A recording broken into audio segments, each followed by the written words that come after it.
check my settings real quick. Alright, we're going to set the settings to where it is proper. Let's turn this down before we get started. Turn this off. We're going to have that off tonight. We'll have it on at another time. For the first week, I kind of want to commentate because it's the first freaking week of Access 24 ever. Turn it off. Accelerated play clock. That is bull. Game speed. Crank that sucker up. Time between plays. Drop that down. Keep that default on. And none of this even matters because we're not playing the game. We're watching the game. Penalties all on. Alright. We should be ready to start the season then. Who's ready to watch some Access 24 for the first time ever? Starting with Buffalo and St. Louis. The Grizzlies and the Racers are going to be...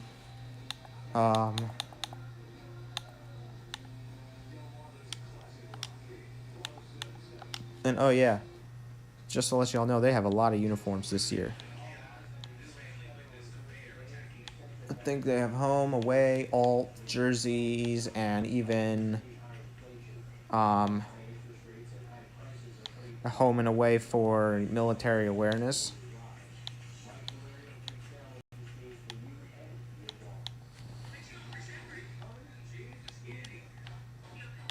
But for this example, we are going to be trying to use their default rosters or their default uniforms. I assume this is their home and this is their away. That's their alts. They have 3 alts. That's crazy.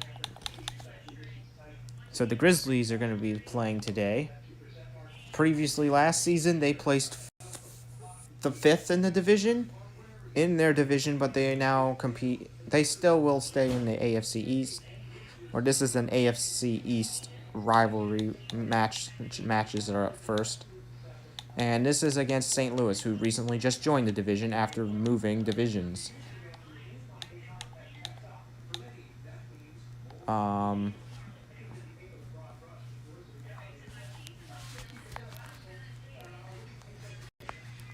Alright, I am going to make a prediction on who's going to win this game based on last season's results, because we don't know how good anyone is yet, because sometimes Danny Jugan's rating system is incorrect. I'm going to predict the Racers are going to win this one. St. Louis is winning this game for sure. That's what I believe. I'm going to check if these settings are accurate. That's not accurate at all. Oh yeah, stadiums. Well, because St. Louis doesn't have a stadium, I'm going to have to find the next closest place to St. Louis, and that's probably Kansas City. Do they have a stadium? I don't think they have a... I don't think Kansas City has a stadium either. Where's the next closest one? It's not Atlanta. It's not Baltimore. Chicago's a little close to them. Not too close.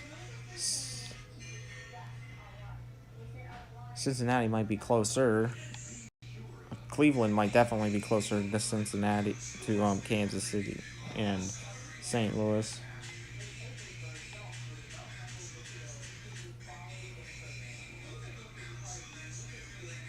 I heard they added Los Angeles, but they're currently not in the game, as I can see.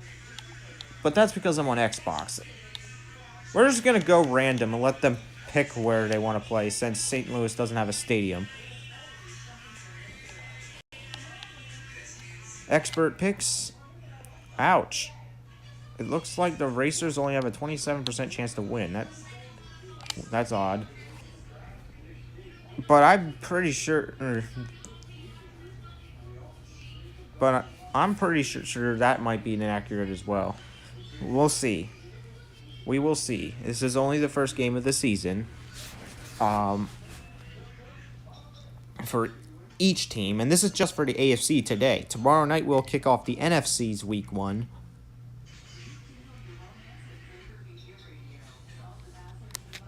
Alright. How do I switch cameras again? This button? Okay. As you can see, the field looks completely different. It looks like they picked Minnesota Stadium. And we have started the very first game ever in Access 24. I like this new UI too. And the commentators are back in the game, but I'm not using them in this game for tonight because I only use them if I'm not willing to commentate. Like if I just want to go off, play another game, or do whatever I want while the game simulates. Alright, so far the Grizzlies are getting yards.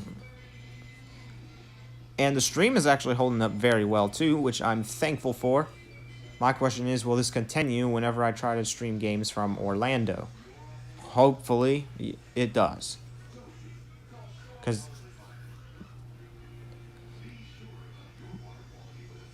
Alright, so just to let y'all know, St. Louis is Shig's favorite team in the Ultimate Access Football League.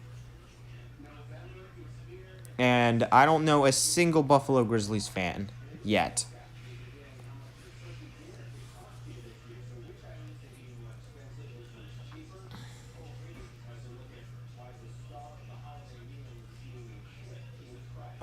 Here's Sutan. It looks like Buffalo's doing pretty well. Oh, wait. No, it's not. No, they're not. It's 4th down. What was... I didn't even realize it was 4th down. I'm watching this on my TV screen.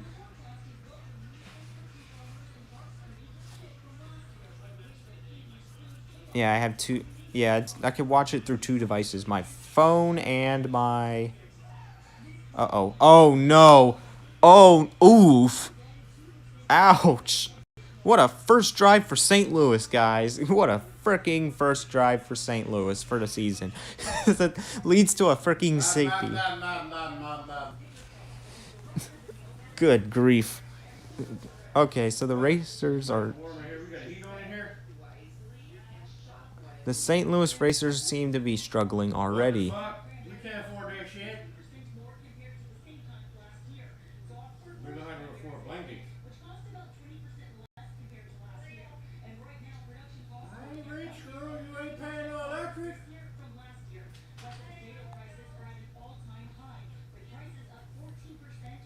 How many of your bills add up to about $3,000 a month? All right. Everybody get blankets and turn the heat off. Besides, the Huskies live for that weather. Alright, so the Grizzlies might actually win this game, surprisingly. Buffalo's definitely seems to be doing a lot better than they did last season. Last season, they were actually a joke. But then again, they're playing St. Louis, and St. Louis... Well, they barely missed the playoffs. Well, now it's 4th down. They lead by only 2. I'm probably going to end up going to bed for... And there's another flag.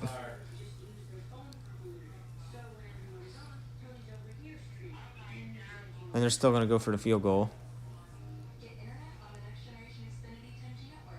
And now they lead 5-0.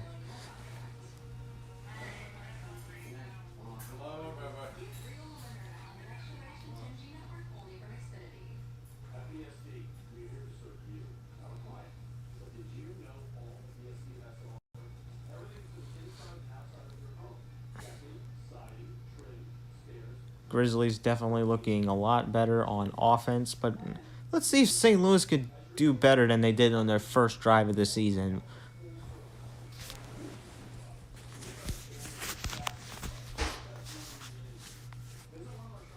Here's a deep pass. Oh, that's caught by Arnold. Okay. So they're going to get 45 yards on that. Racers are doing better than they were in the first drive. They could still win this game. It's only the first quarter. It's just that they had a sloppy start. And they only managed to... Their defense held up pretty well. They only managed to... They only conceded 3 points. The offense is the one that conceded the other 2 because of the safety.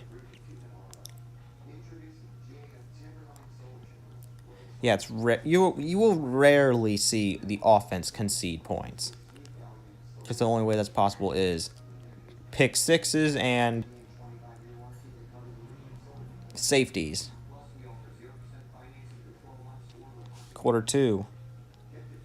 Racers score a field goal. It's now 5-3. This is definitely got to be a UAFL scoregami. There's no freaking way it's just 5-3 right now.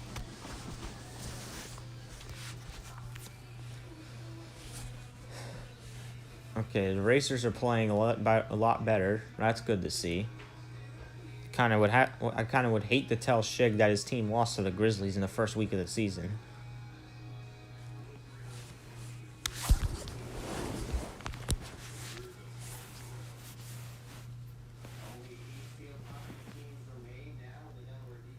And why was that not intercepted? That's my question there. That should have been definitely intercepted. Like, it literally hit him. How the frick did he not catch that?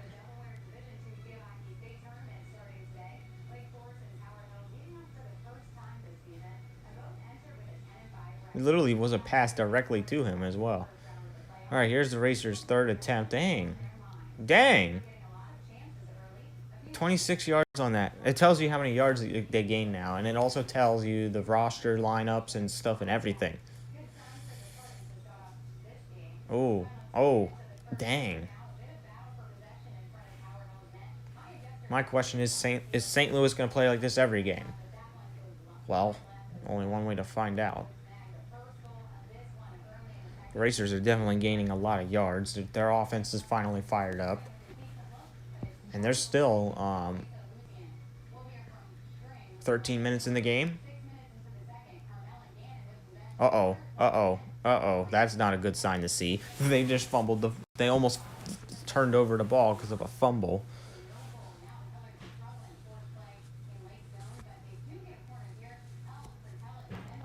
And now the offense sold. Grizzlies are calling timeout. Why are they calling timeout? There's still 2 minutes, 25 seconds left in the quarter. Buffalo, what the frick was that? I don't know. Some teams are stupid. I don't know what the frick that was. That was terrible. That was a terrible call of a timeout. With 2.5 minutes to go in the quarter, in a frickin' maybe they changed it because of how teams would lose because they run out of time. Yeah, I've seen that plenty of times. But this is only the second quarter. This is not quarter 4.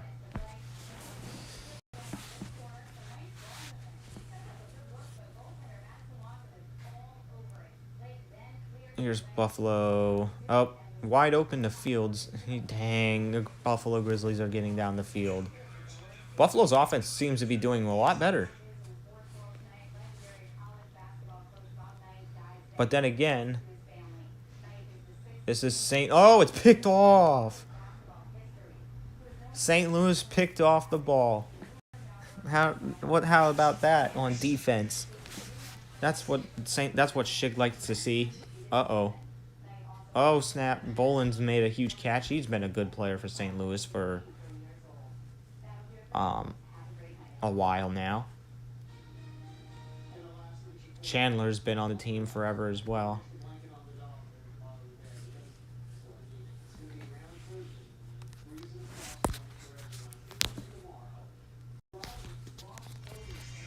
I'm going to turn on the sound speaker mode.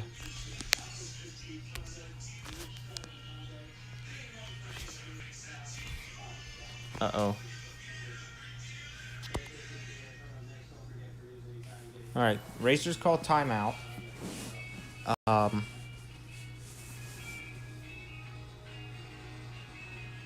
Chandler, it's a loss of yards. Actually, no, it's not. It's a gain of 8.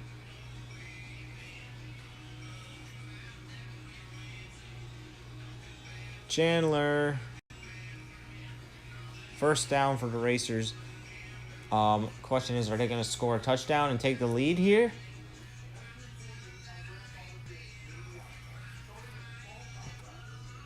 Yes, they will. Touchdown by Norman. Ooh, Chrysler, Jeep, and Dodge.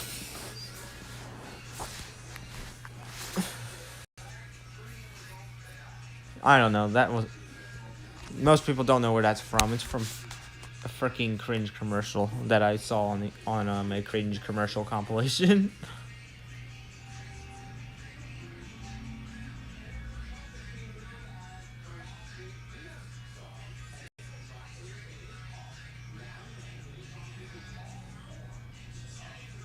And that's the end of the first half. This is such a weird score. 5-10.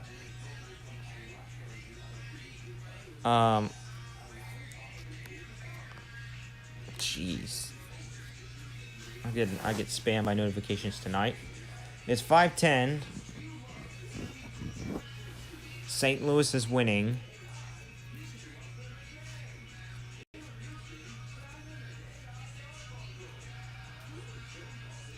And now the Racers have the football to begin the second half. Welcome to quarter 3.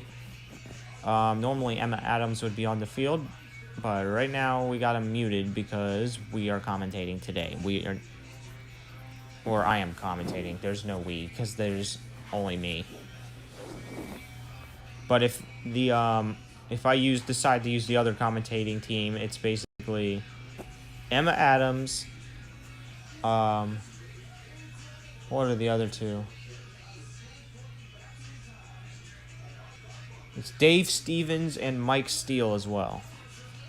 Dave Stevens, Mike Steele, and Emma Adams are on the commentating crew. Well, these are made-up names. I don't remember the actual names of the people that voiced those people. They've used the same commentary for years, though. I think they've used the same commentary since 2017.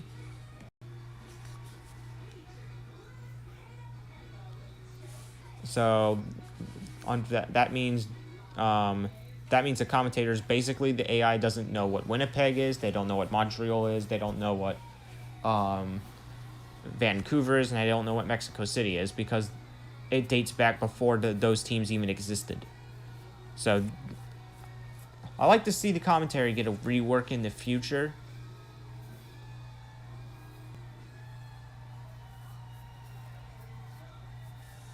And Buffalo is now struggling on offense. They haven't scored a single touchdown all game. And the Racers' offense is just a little slow as well, but at least they're in the lead right now. As they seem to be... And it does look like my prediction's going to be right here of St. Louis winning the game as of right now. Because St. Louis finished way better than Buffalo did last season. See, this is why I keep saying Danny Jugan's rating system is some bullcrap. Buffalo had a better rating system according to Danny Jugan. You saw the letter grades, and you knew that Buffalo had better letter grades than St. Louis did. Look at St. Louis. They're winning this game right now.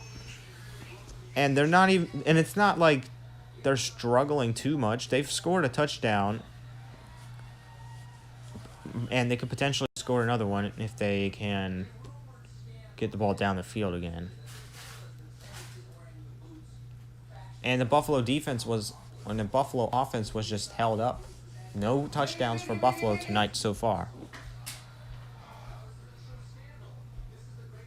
Looks like the Grizzlies are going to get the ball back. I don't know why I confused the Grizzlies for the Razorbacks and the Racers. Uh-oh. What is bro doing? He's just running away from him.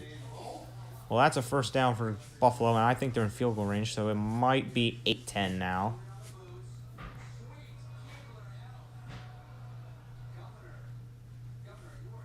That's 4 yards. You want to give up less than that. Or you don't want to give up that many yards on offense.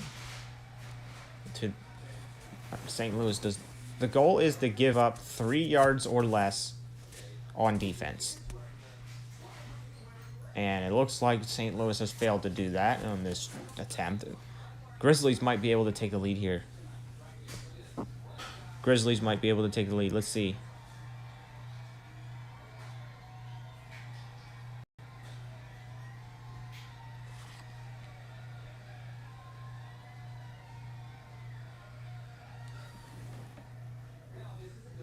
Now I'm going to pause the game because I want to try to see if I can reload the sound.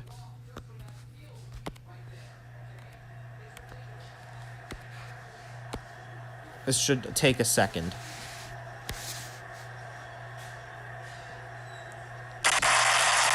Ah.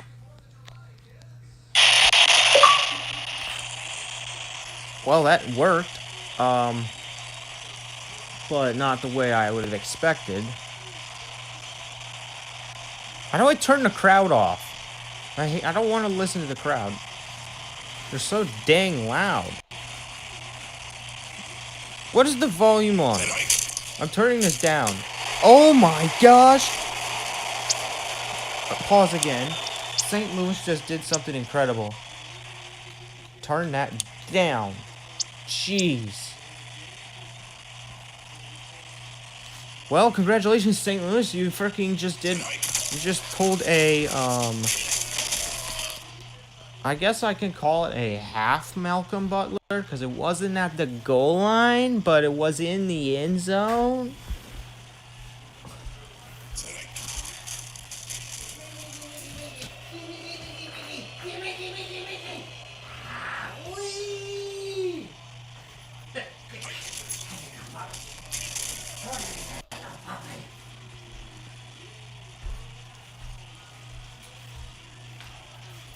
You know you can move this stuff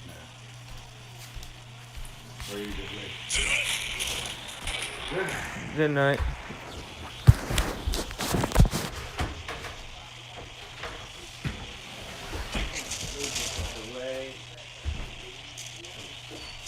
It looks like the Racers failed to capitalize on this drive, so it sounds like they're going to have to defend once more. It is quarter 4 now. This is such a low-scoring game. I have to say it. Second down.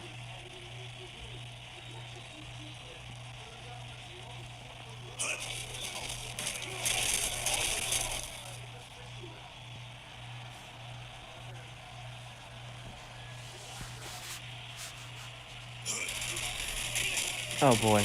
It's fourth down now. I think they're going to go for it. No? They're not going for it? There's 3 minutes left. Okay, let's see what happens then.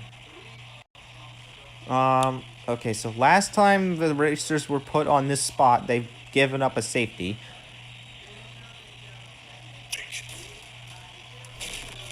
And they're going to avoid getting a second safety against them. I don't think a single team has gotten 2 safeties against them in one game.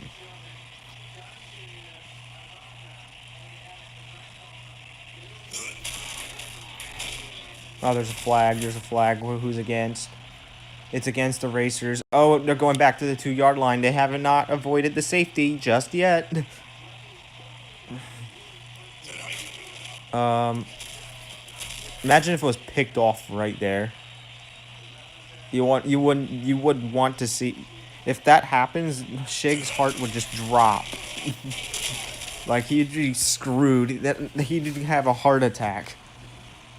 Like anyone would have, any St. Louis fan would have a heart attack if that happens.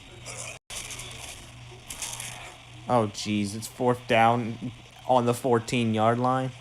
You know things are about to get serious if they're punting from that close to their own end zone.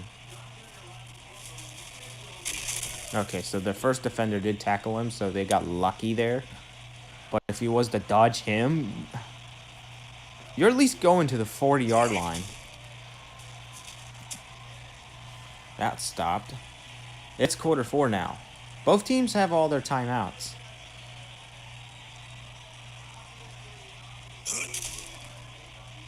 Uh-oh, here's a deep... Oh! Highsmith with that catch. It's now first down, and let's see if the Racers could pull off the pick again. What? Okay, he got a little farther than expected, but it's still second down.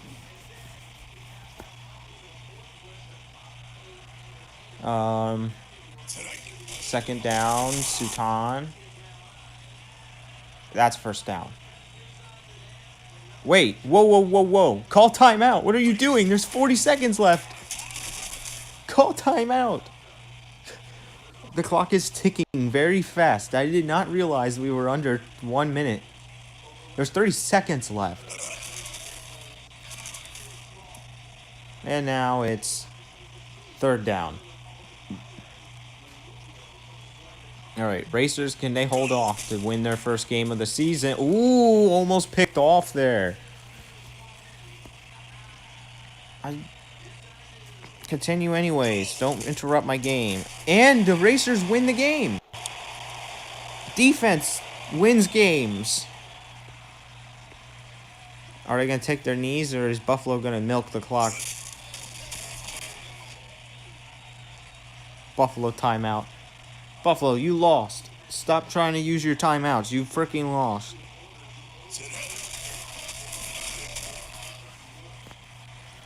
Buffalo lost this game. There's no way they've won this game.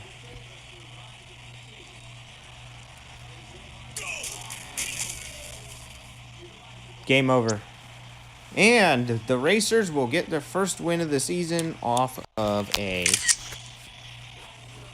defensive stop. This is such a... The Racers, I'm not impressed with their offense.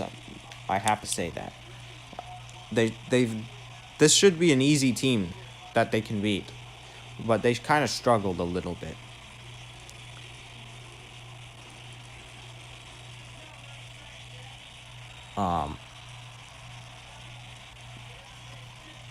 And I believe everybody else in the division is stronger than these two teams. I think these two teams are the weakest teams in the division right now, as of last season's results. All right, who is next? Boston versus Baltimore. The Whalers versus the Paladins. All right, Baltimore is my team, and Boston is a team that somehow missed the playoffs last season with an 8-7 record, I think. We should win this game. If we lose this game, then that's pathetic of us.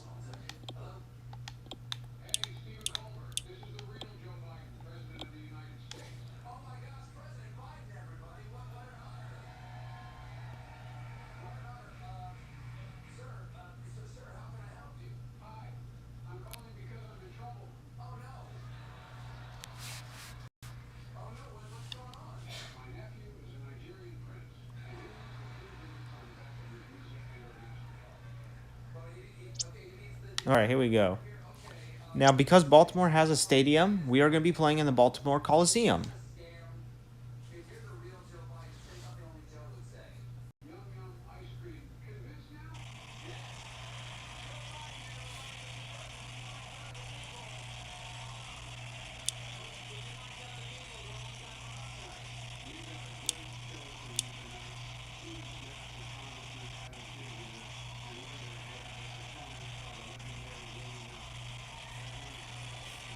All right. Game 2 of the week. Wow. Oh, frick. They kicked off the ball already. Welcome to Baltimore, Maryland.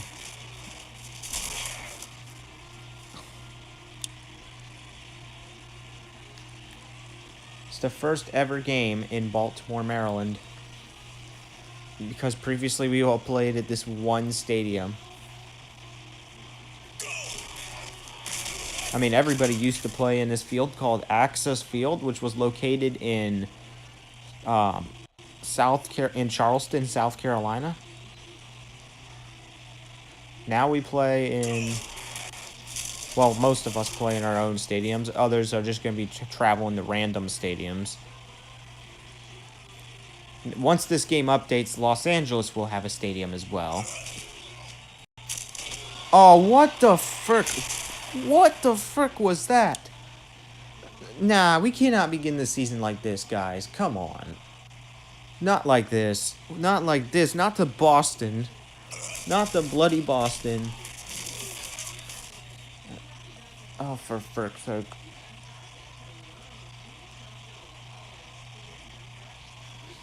Now, we're expected to win this game, too, because the Whalers were trashed last season, and we cannot lose to these guys again.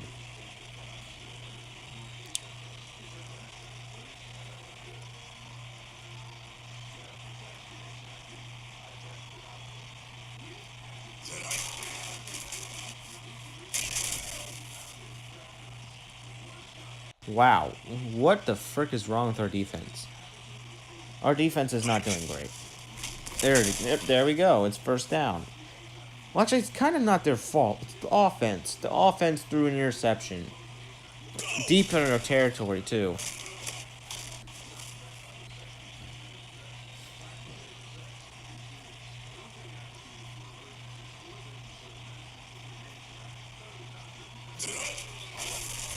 Alright. See, our defense is doing all right. Our quarterback is apparently a Class C quarterback, which means we have a trash quarterback, according to the game. Oh, jeez. Oh, jeez. It was 3rd and 13. How did you give that up? Oh, man. This team's going to make me kill myself again, man. I can't watch my team just play like crap every game. Last season, we lost the division because we lost 3 games in a row in the end of the season. Actually, you know what? If we lose this will be our 5th loss in a row. If you include games from last season. All right, Whalers lead 3-0. This is just our first match against them. I believe we play these guys 3 times this season. So it's something. Someone just got injured. I don't know who that was because I didn't read it because I was too busy paying attention to the game.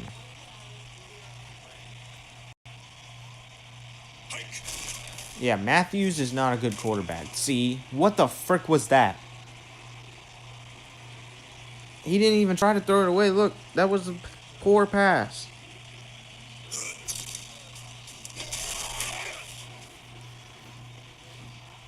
Every quarterback we get sucks so bad. I just don't like it. This one's probably going to be the worst we've ever seen. I gotta deal with him until Access 25 comes out next year around, and that's when we start that, we will be in November of 2024. A year from now, so I have to deal with this for a whole year.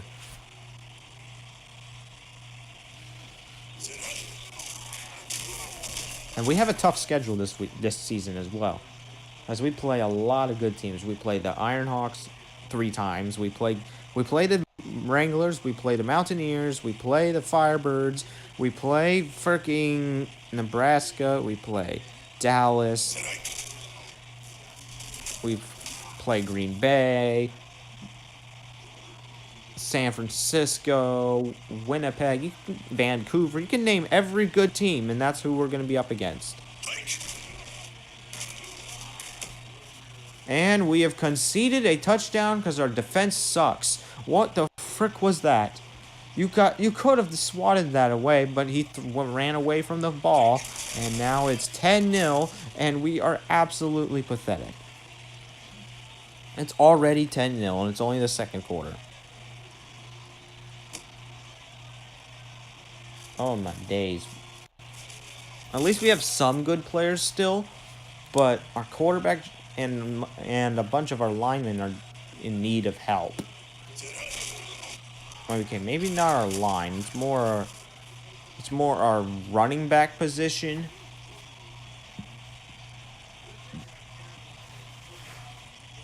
But passing, we are just pathetic.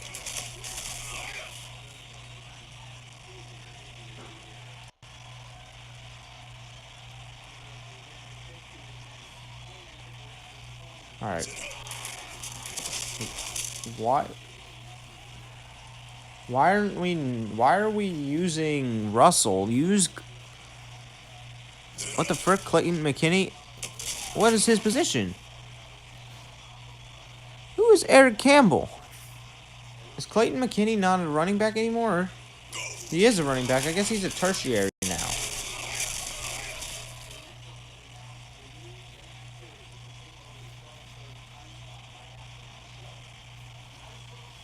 I don't know. I don't know why our roster's changed so much. Oh, there's a flag. Who's it against? Let me guess, Baltimore. No, it's against Boston. That's surprising.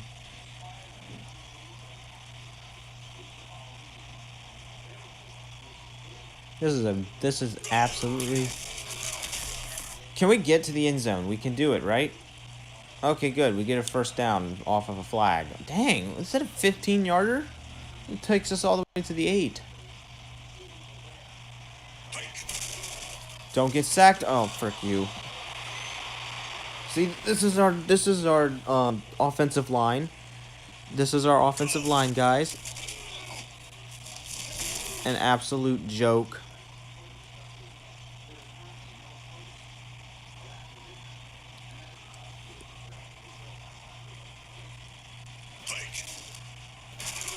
No, they swatted it away. Of course they did. All right, kick the field goal. We have an A+ kicker. We have the best kicker in the league, so we should not miss this. Why? How the frick did you flag that?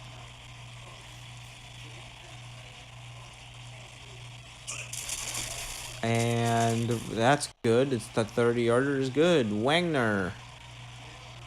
Apparently, a kicker is the best player in our team, according to Access. Yeah, you know it's pathetic if a kicker is our best player.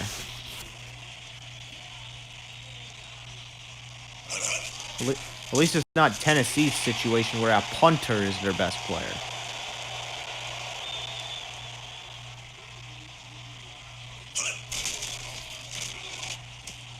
Oh, wow. How the frick did he... How did you miss that tackle, dude?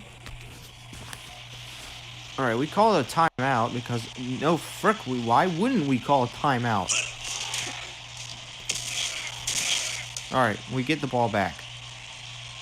Let's capitalize this time, please. Don't be dumb. Don't play stupid. Just get the ball down the field in the end zone. Please.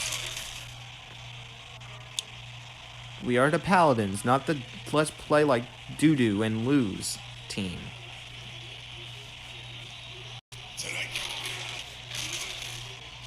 Why the frick did you run out of bounds?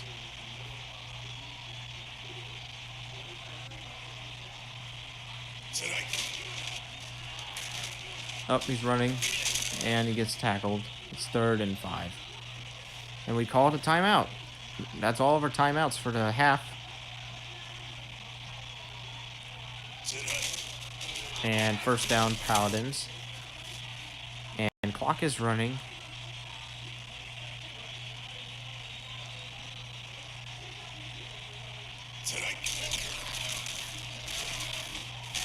And can we hurry up, please? Hurry the frick up.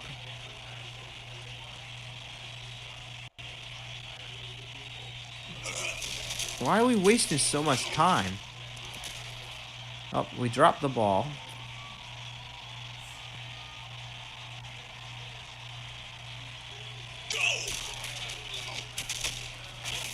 And that is the end of the first half, and it's 10-3. Unbelievable. We shouldn't be losing like this.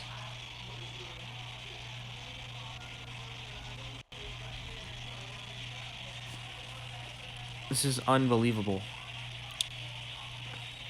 We're losing to the Boston Whalers.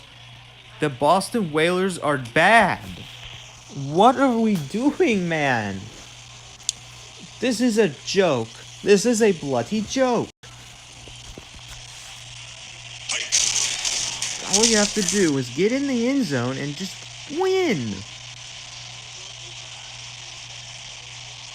This is Boston. This isn't a team like Pittsburgh. Our team is known for freaking getting upset, though. We lost to Washington.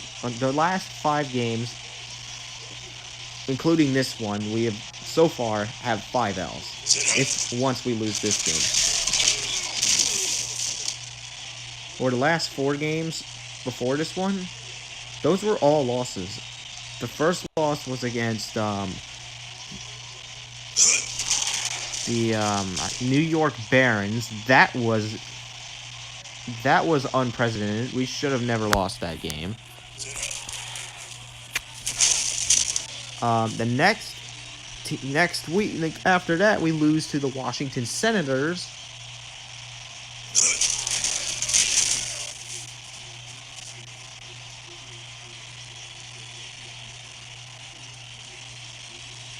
Actually, no. The next week after that, we lost to Pittsburgh. Actually, well, we conceded 3 more points. So now it's 13-3. So yeah, in the last 4 games, we lost to the Ironhawks twice. Once in the regular season, and one of those games was in the regular season. The other one was in the playoffs in the wild card round. Yeah, very early exit. We were expected to go to the second round or so, maybe the third possibly, but we just ended up not making it there because we just sucked.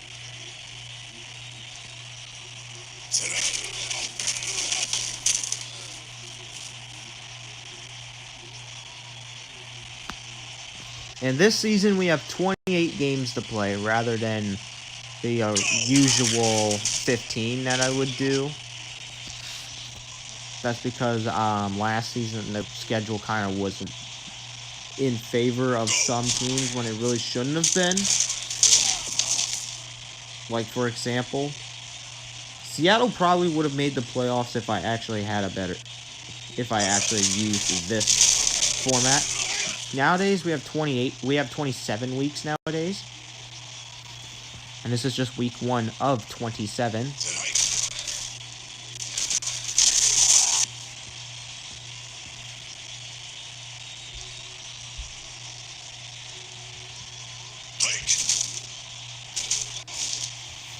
That's a deep pass. We scored! Touchdown, Baltimore.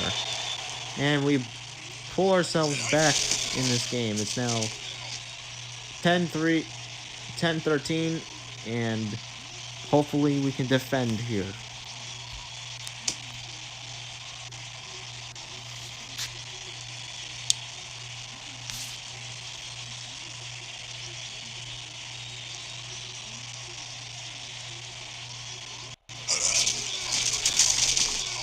No.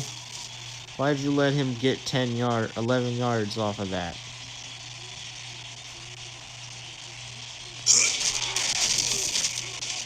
Minus 1 yard.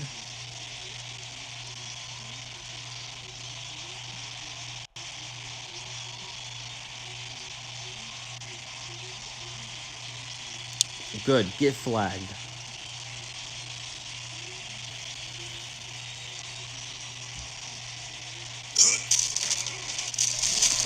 Oh. Why the frick? Come on. Our defense is so stupid. Like, it's genuinely so stupid. Like, I'm watching a massacre in the making.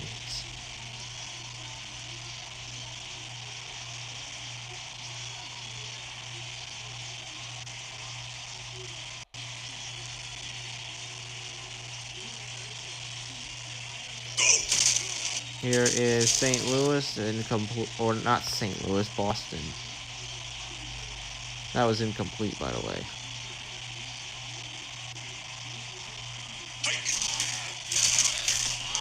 No.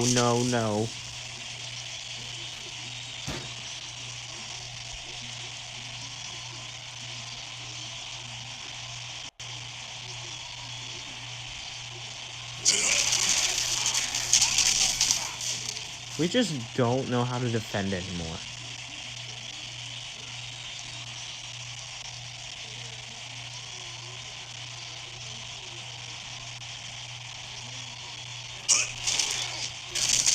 Yes, I spoke too soon. Raynor, thank you. Thank you so much, dude. I was honestly about to freaking hate this defense so bad. Now it's up to the offense to get us alive. And you want to know what they do first? They throw directly to a Boston player. Good thinking, dude. Great job. Good freaking thinking, dude. Russell. 8 yards.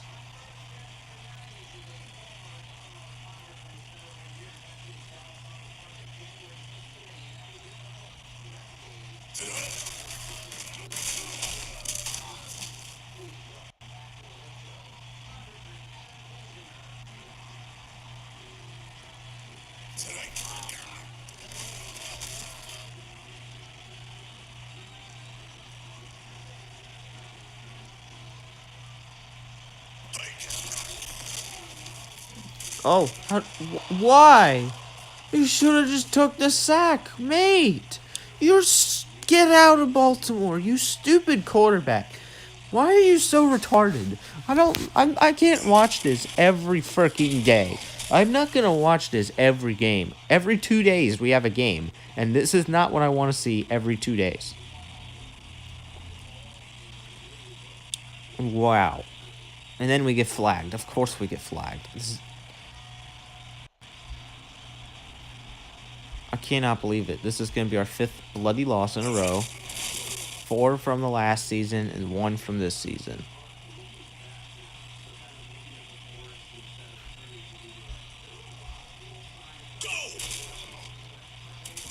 Oh, how are we about to lose to Boston?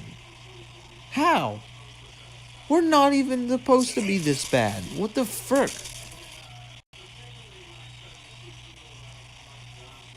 Matthew, you are a bad quarterback. Get the frick out of here before you ruin our football club. Dude.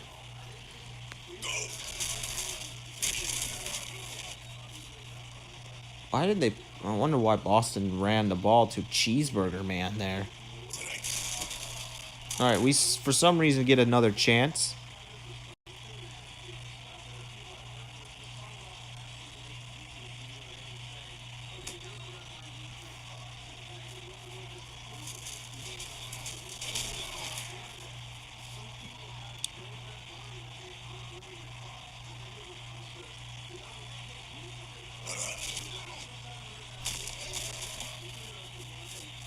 What are you doing? I was about to say... Oh, come on. Clayton McKinney, come on, man. That was a good pass, too. It's one of the few things our quarterback's done right. Oh, there's another flag. Dude, what the frick was that? You're lucky it was against Peter, or we would be fricked.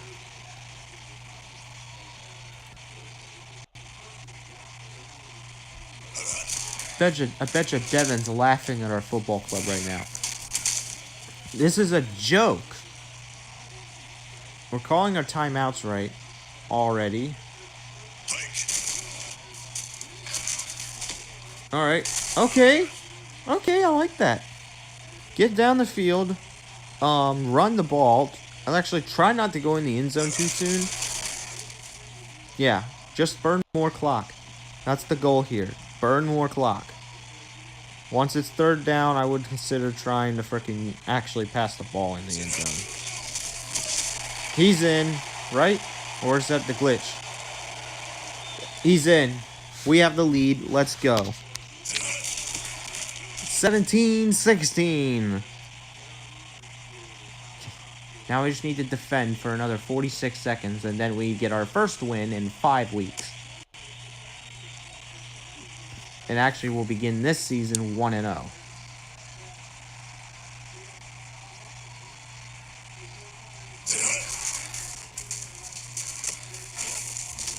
Oh, didn't he step out? Actually, it doesn't matter. Clock ticks, and Boston wastes their timeout. Alright, defense, come on. Good defense.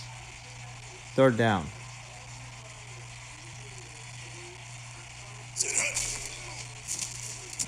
Fourth down, good defense.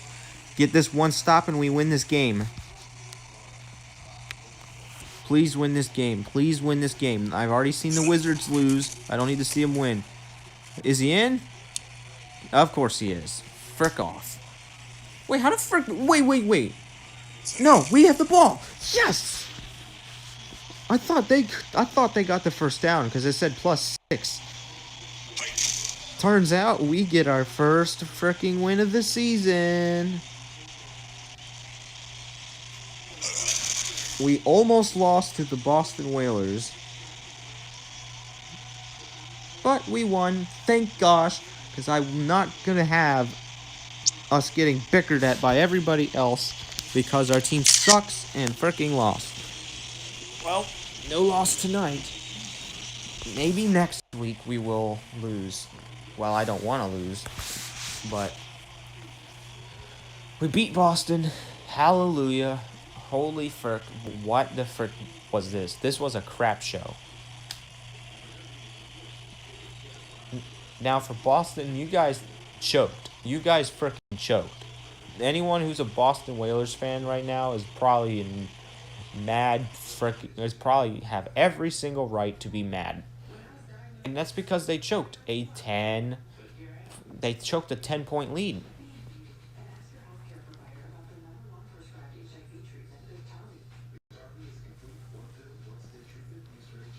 See, once our club got fired up, we ended up making it all the way to the end zone.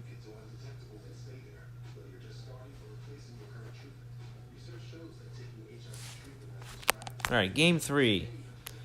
We're going to see, I forgot who, I think it's Stan's Miami Warriors versus Devon's, uh-oh.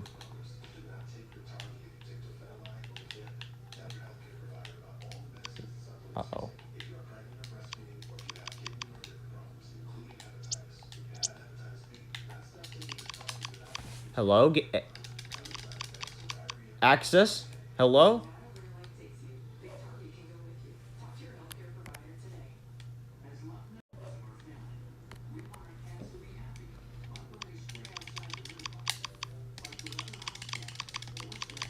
Alright, we're gonna have to restart the application. Give me a second.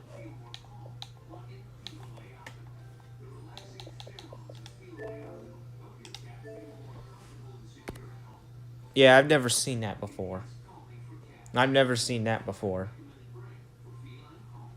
As I was saying, it's it's the Miami Warriors, which is owned by which Stan is a fan of.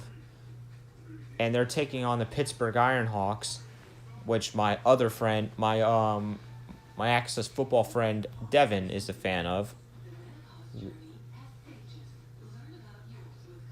One of those teams are going to win. I'm pretty sure Pittsburgh's going to win it. Pittsburgh is a god tier team.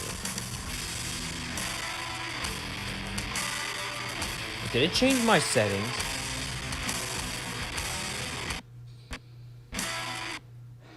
It changed my settings, didn't it? Yeah, there's something odd. Oh, what happened? Oh, come on. A game crashed. Frick you. Open the game again. Bloody game crashed. Why did it crash there?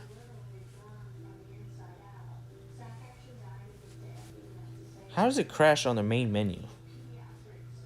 Alright, let's try this again.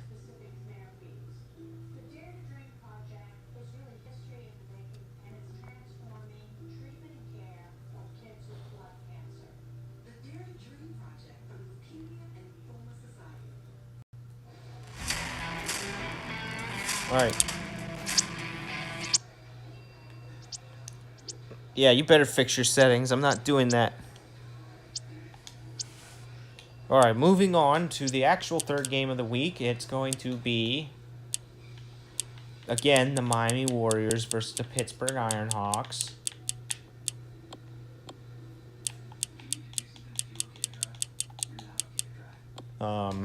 If Devin loses this game, I'm going to freaking laugh. How funny would that be if he lost to the Miami Warriors? Now, Pittsburgh does have a stadium. I mean, of course they do, because it's literally the developer's favorite team. Yeah, Danny Jugan plays for the Ironhawks. And so does his family member, Thomas.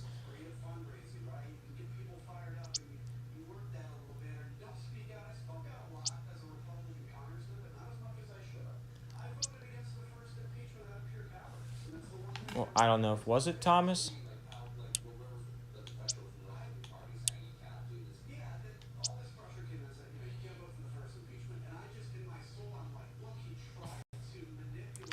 Wait, they predict that it's going to be a close game. I don't know. I'm still not convinced. That the Ironhawks are going to lose to the Warriors.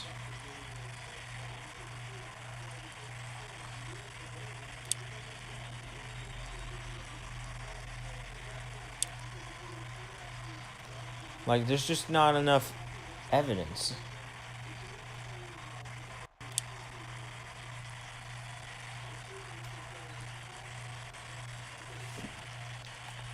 Alright.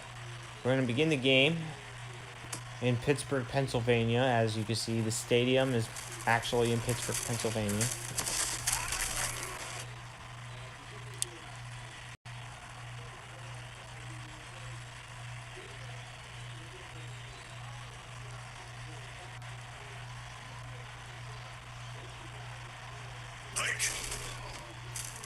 Yelverton. Oh, man. How did he make that catch there? He had two people gonna... That was very risky. There was two people on that.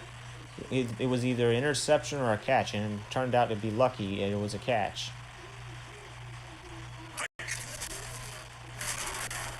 What? What? The Warriors are actually playing good? What's going on here? Maybe that's why they predicted it to be close. Why the frick are the Warriors playing so well?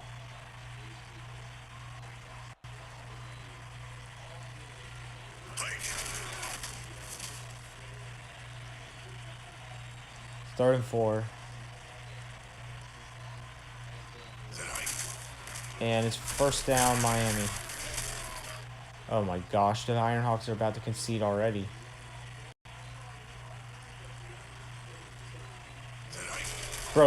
Bro, how funny would it be if the Ironhawks lost to the Warriors in the first week of the season?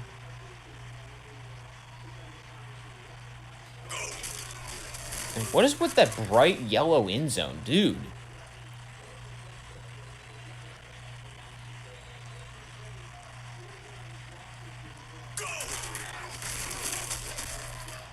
Well, the Ironhawks managed to hold them. Let's see if the Warriors make the field goal. I heard they were bad at it a while ago, and it's good. Yeah, sometimes certain bad teams miss field goals as well. I don't remember exactly which ones it was, so don't judge me if I predict wrong who's going to miss a kick or not.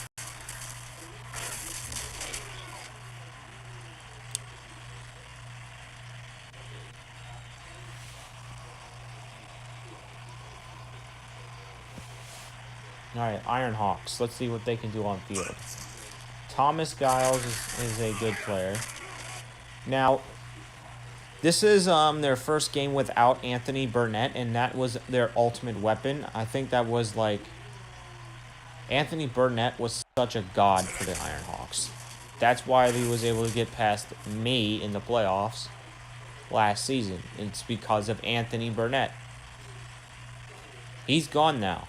He's no longer playing for Pittsburgh. I don't think he plays in the league anymore. So now the Ironhawks have to figure a way how to get into rhythm without him.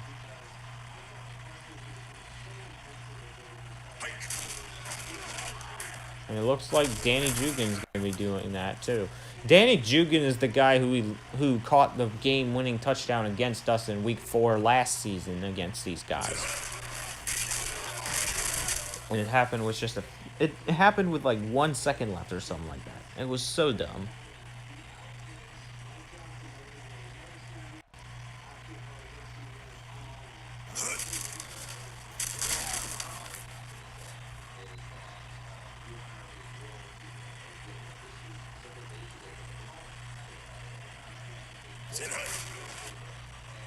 Oh. It's fourth down. The Miami Warriors managed to hold off the Ironhawks.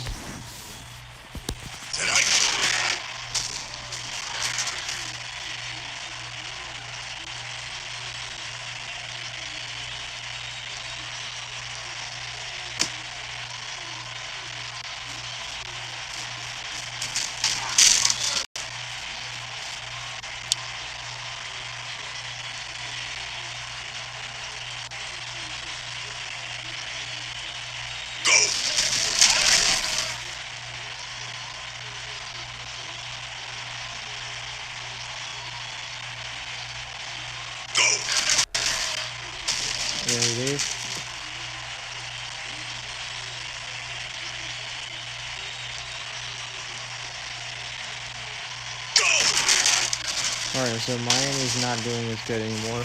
I still believe the Ironhawks are going to win the game, ultimately.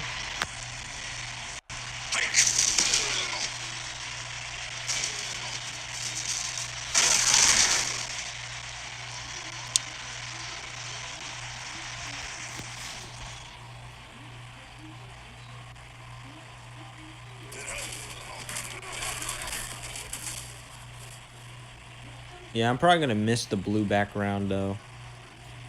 I'm going to really miss the blue background for the end of... for the game screenshots. It's black now.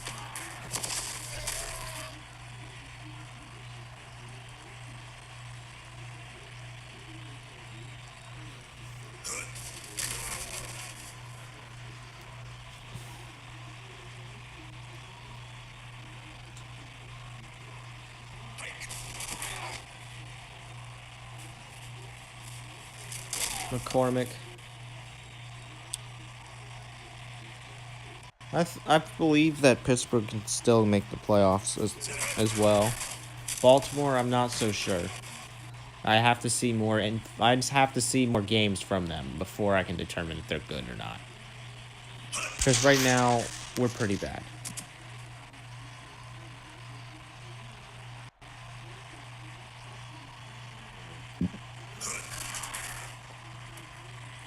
And so is Miami.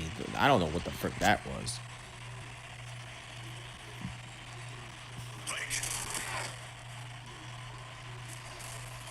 The fact that Pittsburgh is not doing too well either on offense is quite a shock, but we'll see, but there's still a lot of time left. And Thomas Giles still plays for the Ironhawks, and he's a good quarterback.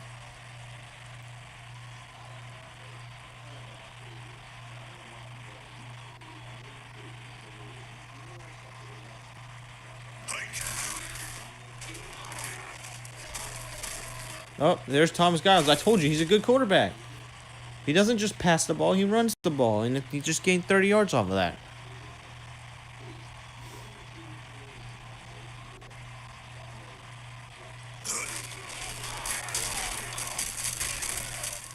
Well, I have no idea who Wilkinson is.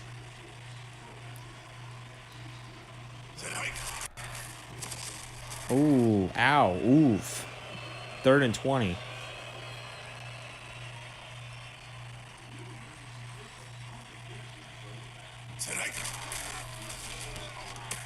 Oh, touchdown. Ironhawks still got it.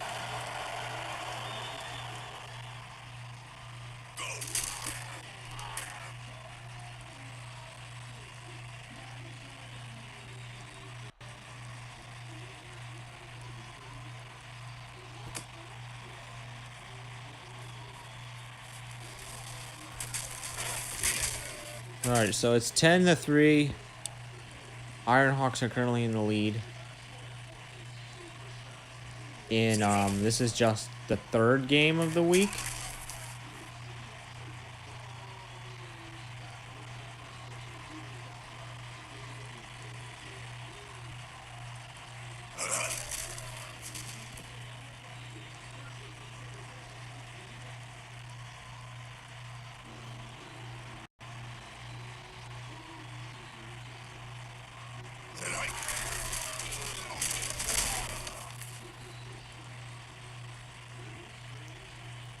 Ironhawks call timeout because they're getting the ball back and they could definitely make it a 2-position lead.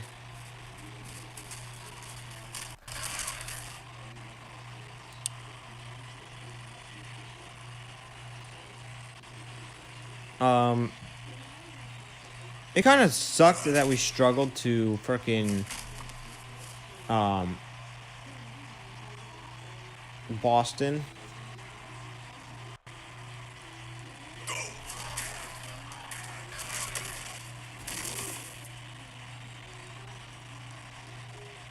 But we also got to remember St. Louis is in the division, Miami's in the division, Buffalo's in the division. We've yet to play any of the 3 of them.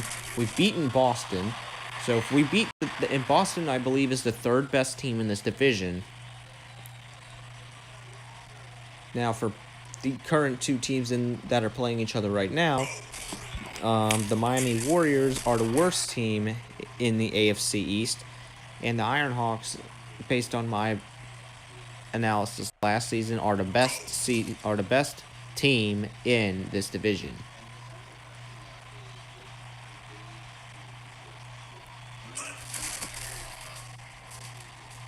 That field goal was barely good. It's now 13-3. 2-possession lead for the Ironhawks.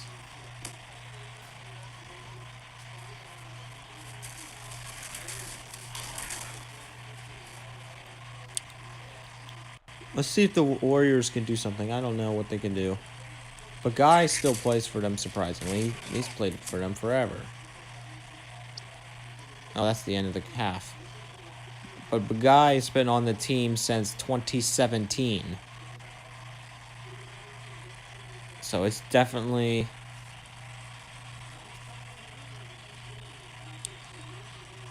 I think he's been on the team for like 7 years now?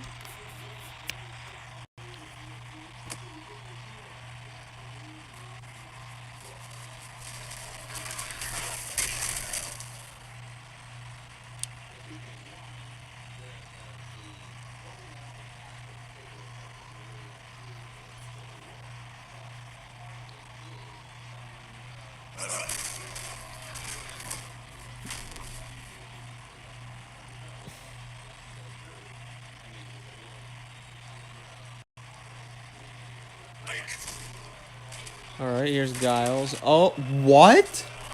He molested him and freaking picked it off. Well, it's not going to count, though. I think there should be a flag for inappropriate touching there.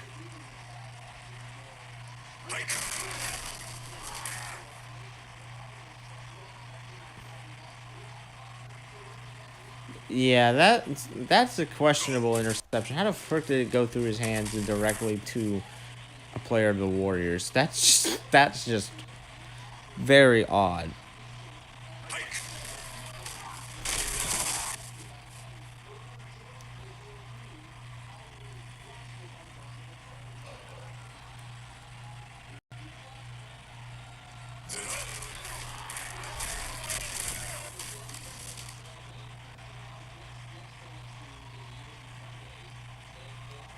The frame rate, or not the frame rate. The fact that I'm looking at the TV screen and my phone, and that the screen share has no delay at all, like they're both at the exact identical time, is pretty nice. I don't believe that's going to be the case in Orlando, but it's not going to matter because I'm not going to be looking at the TV screen anyways.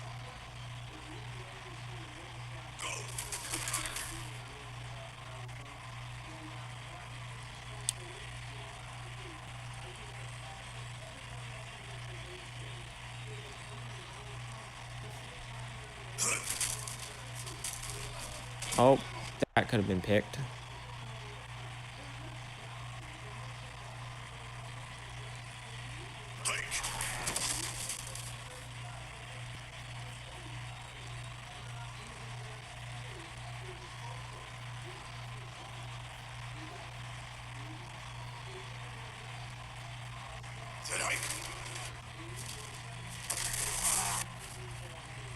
It said first down for Miami. That's a good pass there.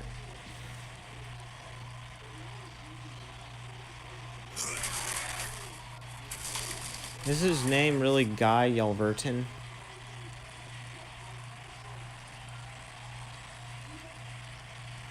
Four plays for 26 yards. And Yelverton's sacked again. Cecile Sanchez. Oh, who's the guy who fumbled the ball? Oh, frick. Who'd scored that? Diaz did. In this new version of Access Football, it tells you what plays the other team has used in the previous play.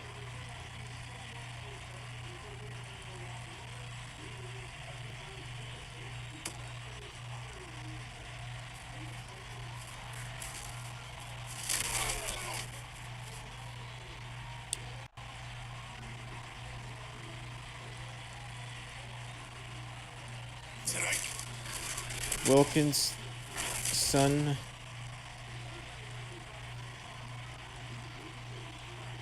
So the Warriors cut the lead down to only 3, so the Ironhawks need to play a little bit better if they want to win this game. Third down. They've gotten 5 yards in the last 2 plays. Giles throws. Well, it looks like the throw's dropped. And the Ironhawks will punt it away. And now the Warriors have a chance to take the lead.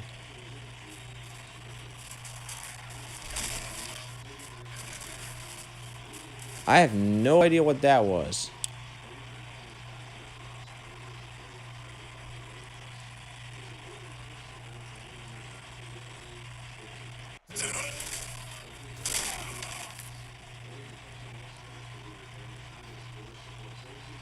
Amos Yates.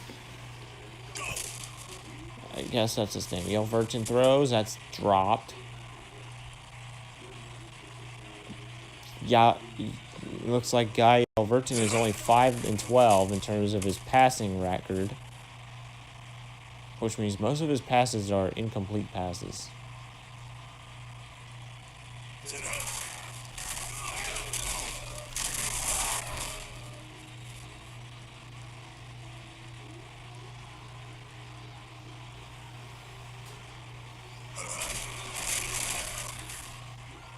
Warriors get the first.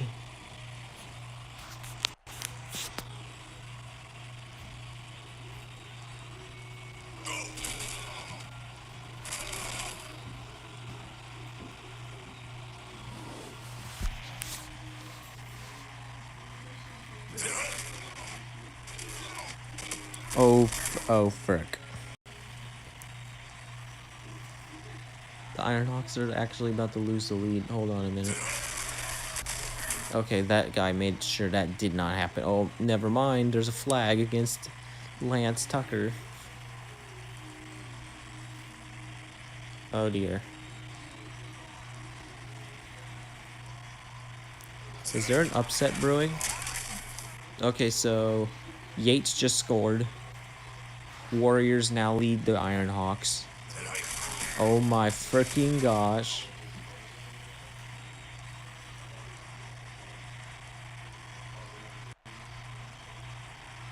Is this a dream come true? It's not gonna last. I don't believe this is gonna last.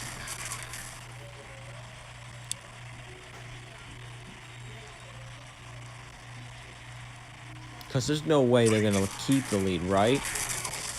There's no way.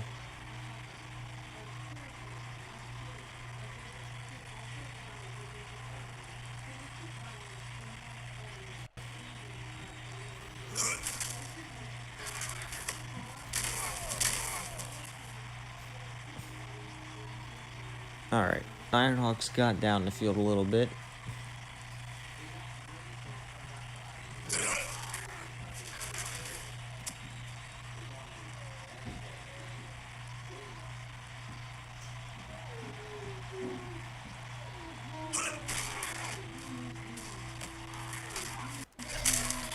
Access Ironhawks.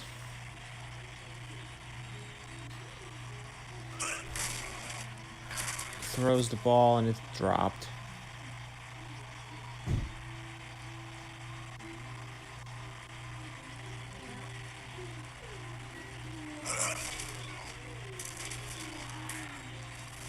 Thomas Giles is going to score a touchdown for the Ironhawks. That's his second of the night. Actually, no, that's his first touchdown of the night. That's his second good run of the night, though. 20-17.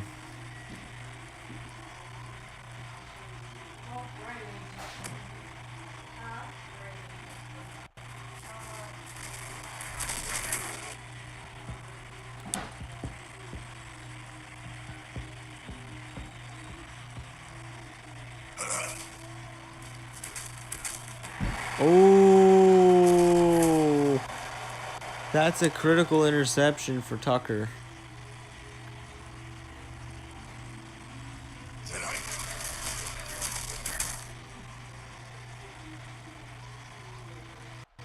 I think that's how the Ironhawks are going to... I told you the Warriors weren't going to keep that lead. I told you.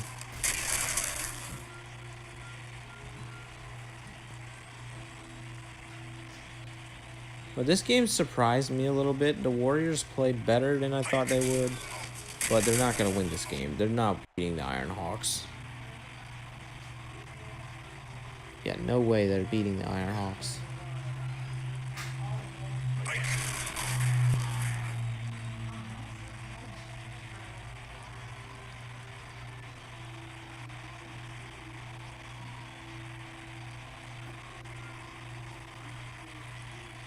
It's third down.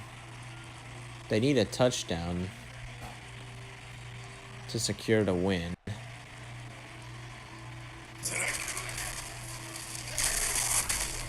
And it looks like the Ironhawks will now milk the clock a little bit. Oh, they're not going to have a lot of time left, I can tell you that.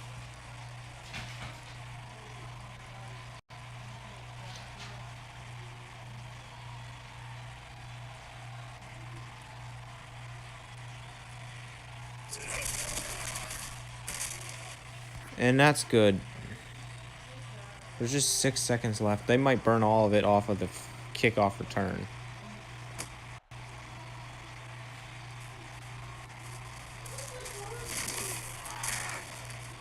Nope. They have 1 second left. I thought they would. But this game is probably going to be over. There's one play left. Let's see what happens. And that's it. The Pittsburgh Ironhawks will start the season 1-0. Miami will fall to 0-1. All right. The game was a little closer than I thought it would be.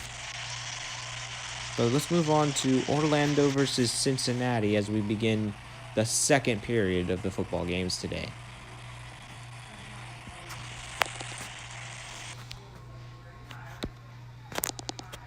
Wait, what? Oh, I thought I spelled that wrong.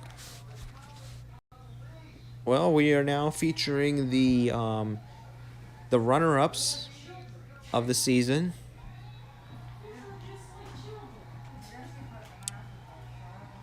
The Orlando Rockets, who previously placed second place last season after they lost the Access Cup against the Wranglers.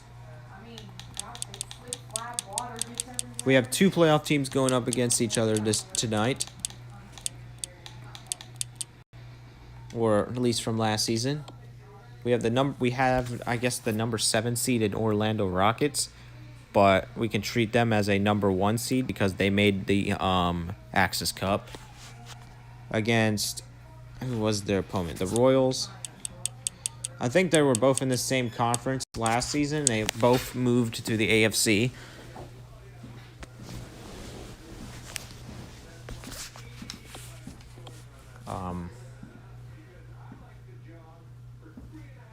I believe the Royals made it to the second round.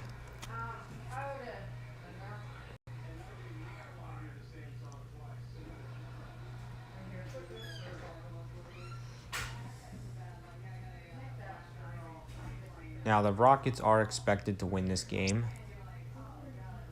just based off of history.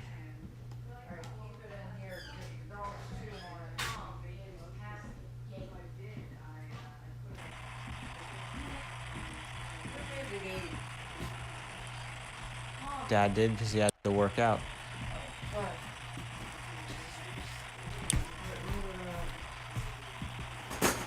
Odin, where did you move it? Move what? Great, now I have to deal with my mother being here. What are you talking about? I didn't move no cream. What are you guys talking about? It was on the couch.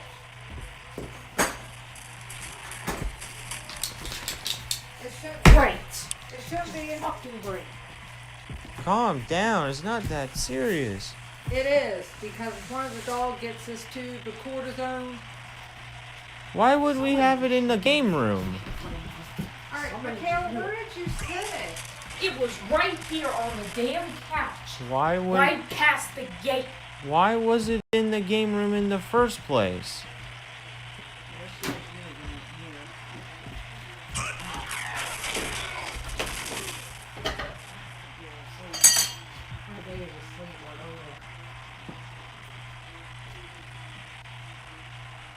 days of sanity Alright, already. get off your clothes from all this shit is yours. Go put it in the hamper upstairs. Somebody obviously moved it because I remember it being right here. For it. I didn't do nothing. This doesn't work. How well do people do it?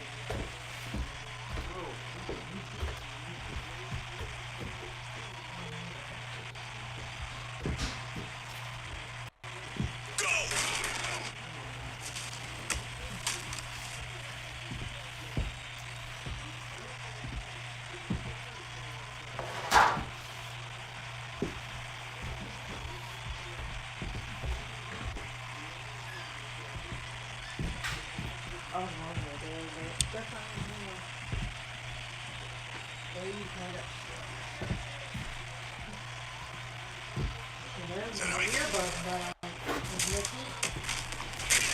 Yeah, everything will fall on that couch. It at was some right point. here on the damn couch when I left for work. I know it. Somebody had to have me.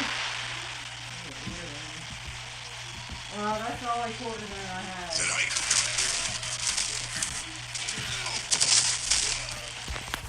Watching this get blamed on me. No, for now on, creams, ointments, and all that shit needs to stay in there because They shouldn't even be in here, in my opinion, well, either. she's itching. Look at her back. Oh, then I had to use it all throughout the night. That's how bad I was itching. That's why I kept it in here. I kept it right behind. I kept it right here past the gate where the dogs wouldn't get it. I set it right there, over by that corner. What's the side on this table? Right upstairs. Somebody moved it. How do you know? Not.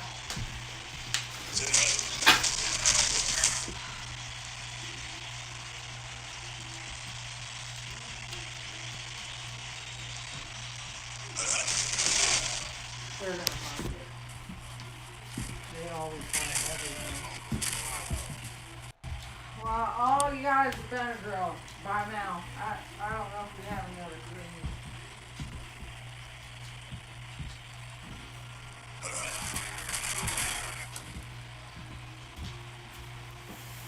This chair, something needs to be done up the stairs in here.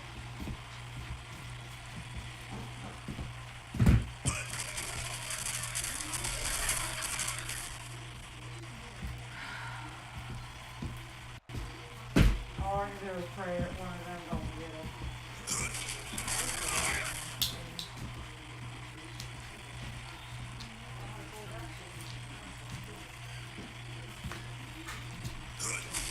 Well, Mom.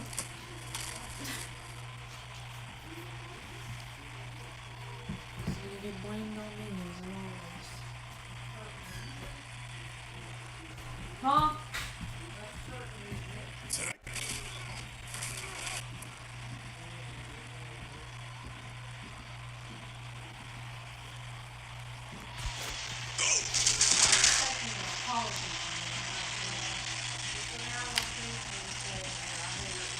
Mom, I had to use this throughout the night out in the kitchen. I know. I had to keep it in here. I mean, my gosh, I was tearing myself apart last night. Bed bug itches are worse than anything. Oh, gosh, I was tearing myself apart. I don't know. Christmas has done something to it. I guess.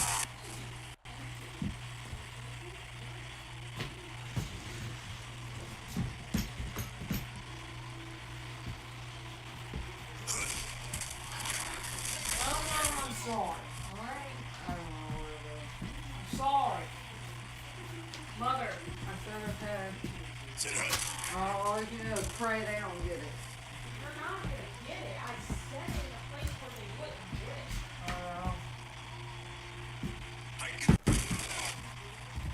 Oh, you drag me one of them chairs. Come on, I'm tired. I've been up for 5 a.m.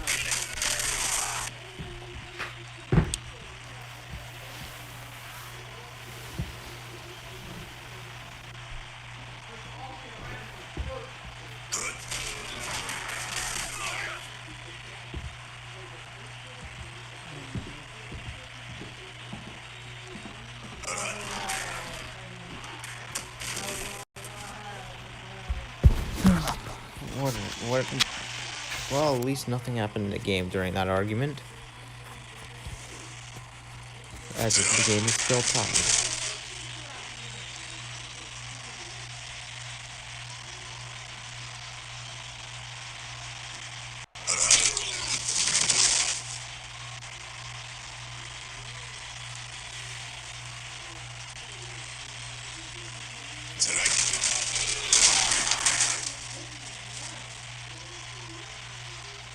Fourth down. Let's see if the Royals can get the first score of the game.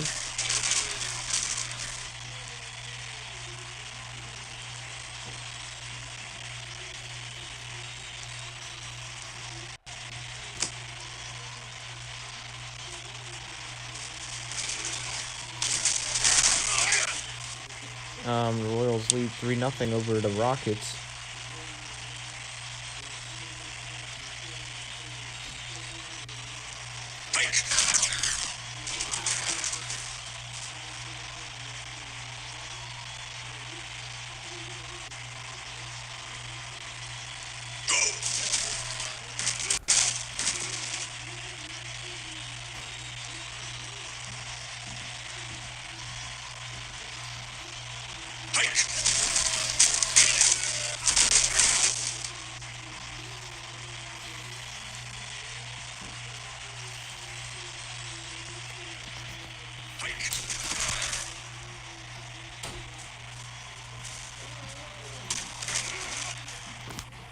It's 3-0. Cincinnati still.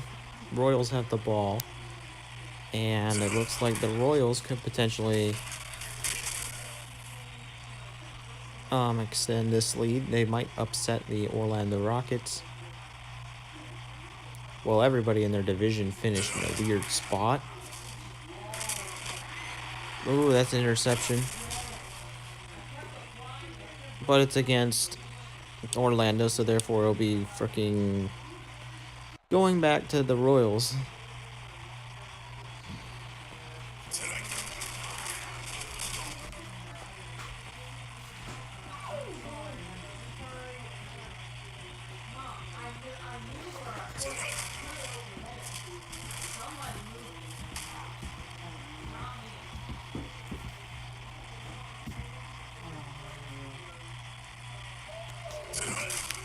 Stop. Why? When's the last time you went out? When I got home at 10.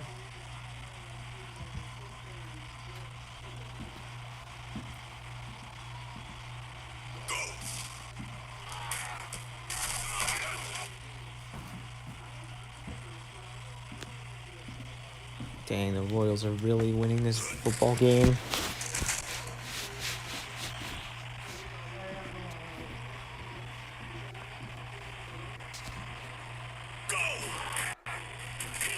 Oh dear. Oh my gosh.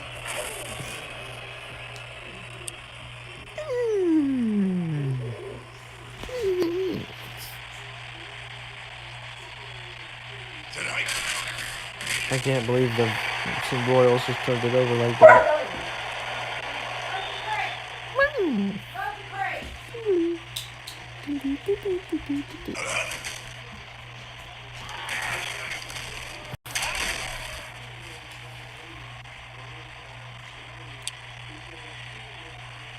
First down, Rockets.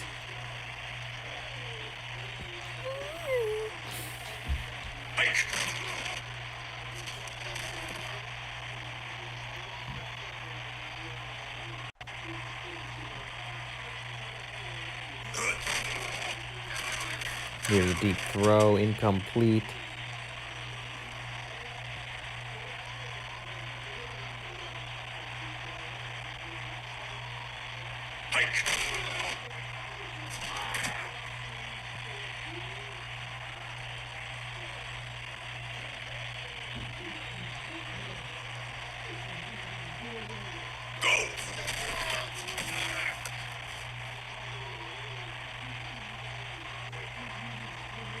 All right, here it is. Field goal to tie the game is good. And it's 3-3, and we're back even. Who's going to continue to... Let's see if the Rockets can win this football game, I guess.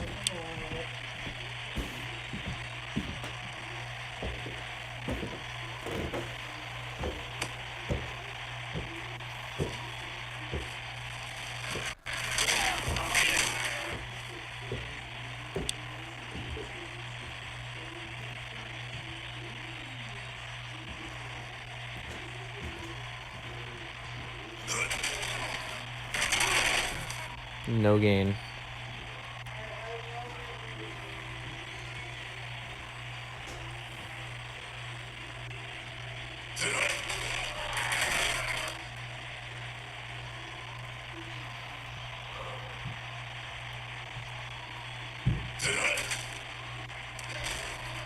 Nice catch by Woods. Woods was a huge aspect for the Royals last year, too. In the last edition of this game.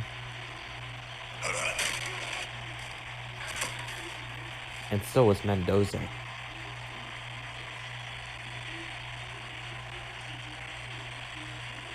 I don't remember Massey, Mosley, or Bishop on the team, though. I think Bishop took a break and came back.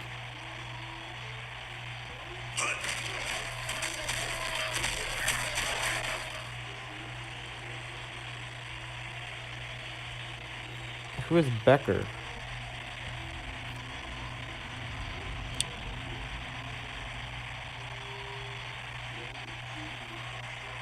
Yeah, I remember Massey and Woods and Mendoza, but I don't remember Bishop or Mosley, who plays for this team.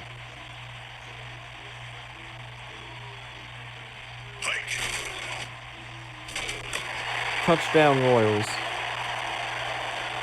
Something the Rockets do not want to see there. And now the Royals lead 10-3. I think the Rockets are about to be stunned by the Royals.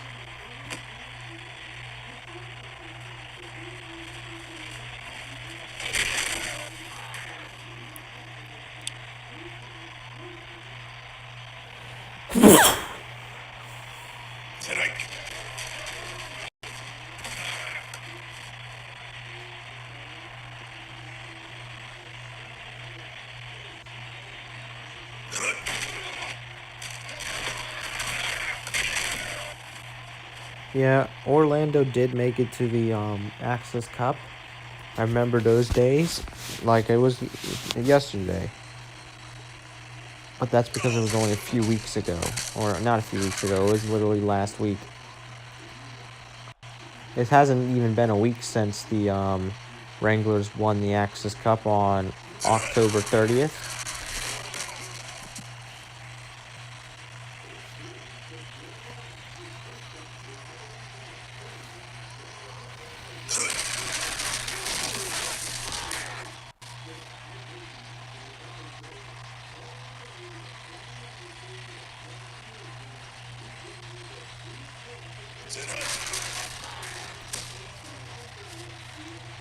And the Rockets now have to live with the name of being the second best after losing to them.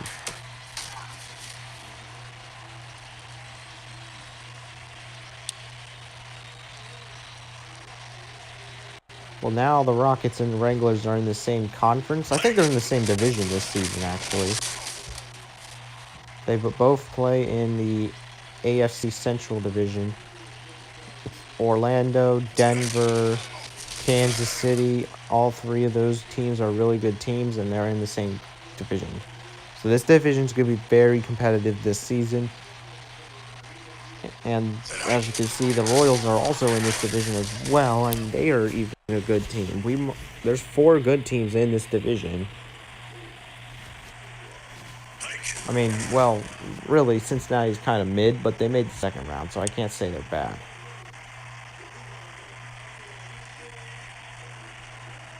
But yeah, they made the second round as a 9 seed, so the Royals definitely surprised me last season in the playoffs.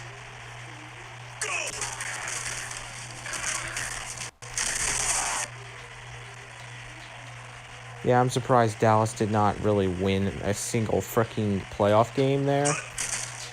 Dallas never does anything in the playoffs. They always do good in the regular season, but then just choke in the playoffs. As Dallas was the number 1 seed, but messed that up.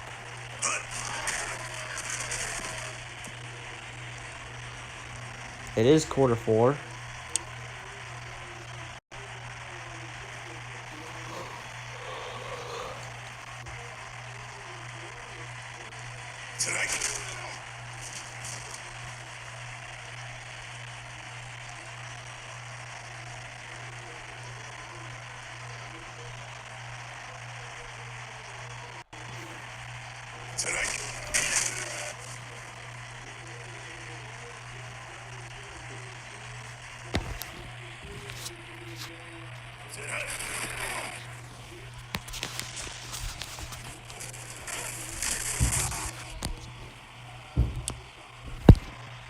Alright.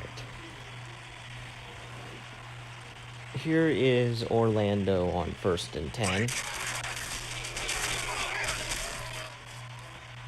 Now, the good news is with this new method of me doing games, it uses a lot less battery on my phone. So whenever I go to eat, I don't have to come back in a short period of time because guess what? This is now operated by Xbox Remote Play rather than the actual phone itself. So my phone is not using the processing power. It's my Xbox that's using the processing power to run the game. The only processing power my phone is using right now is to transmit the game to you guys. And that's basically it.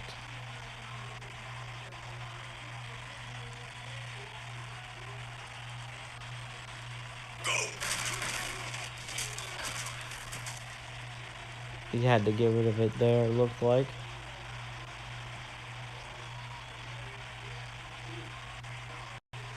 Here's the Rockets on 3rd and 7. Oh, it's 4th down. That's a tough situation.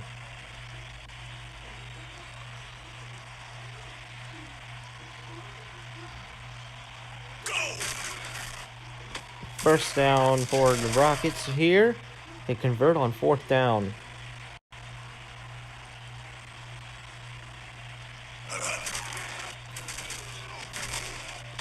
And they scored. And the Rockets tied the game. It is now 10-10 in Cincinnati, Ohio.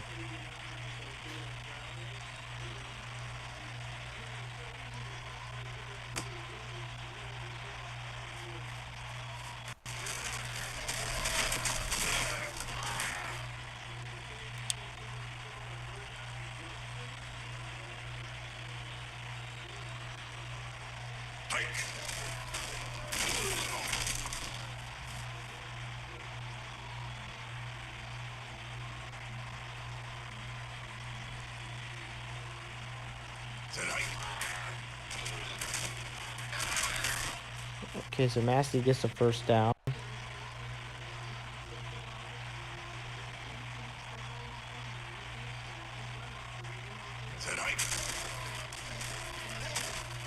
That's deep. There's a flag.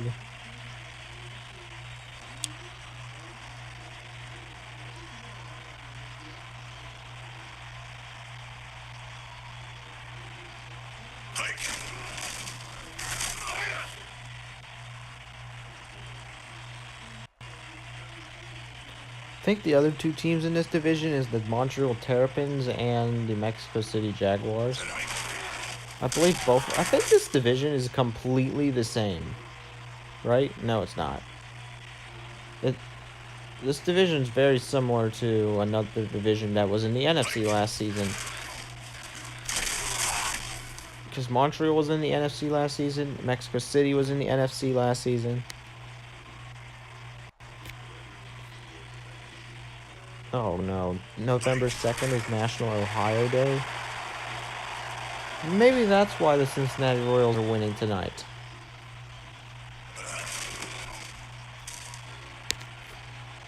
Yeah, it's Ohio Day.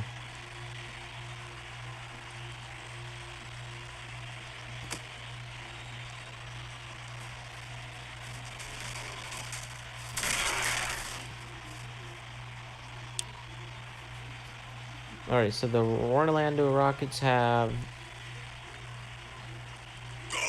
about a minute to get into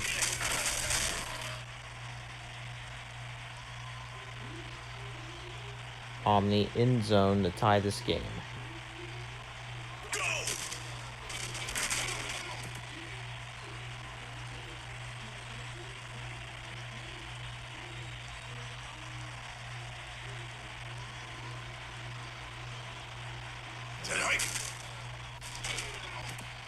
And now it's 4th down. The Royals are one play away from a upset to begin the season, and no, it's not there. And the Rockets are still alive.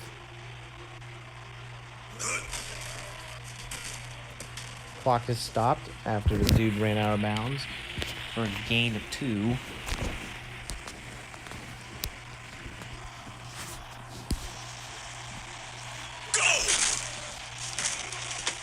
Royals run out of bounds for a second time.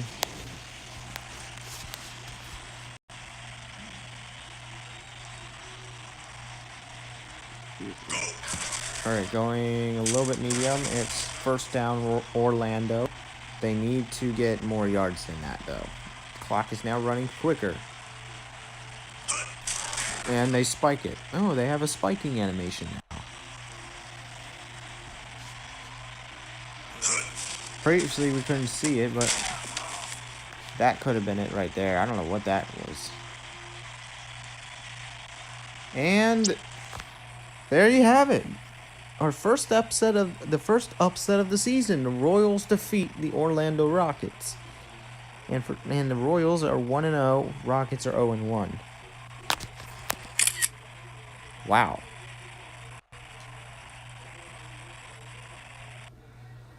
Jeez. Feel bad for everyone in Orlando.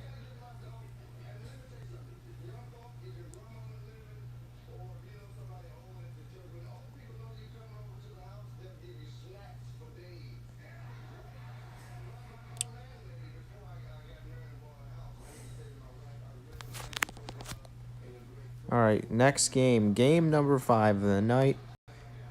It's also known as Hump Game because it's the middle game of all the games. There's 4 games that were played before this game, and there's going to be 4 games played after this game. Next up is the Terrapins versus the Jags. These 2 teams are rivals because, well, they're the only 2 teams that don't have a rival in the division. So they're rivals now. The Terrapins made the playoffs last season, but they lost in the play-in round against the Royals as they were a number 8 seed. And they're playing against the Mexico City Jaguars, who, according to the ratings, they should look a little bit better.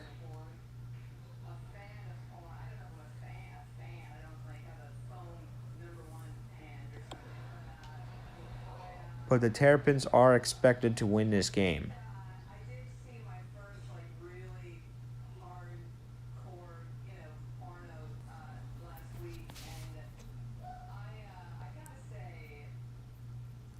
Now, neither of these teams have a stadium.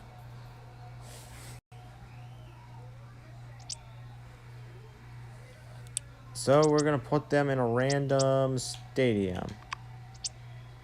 At Pittsburgh.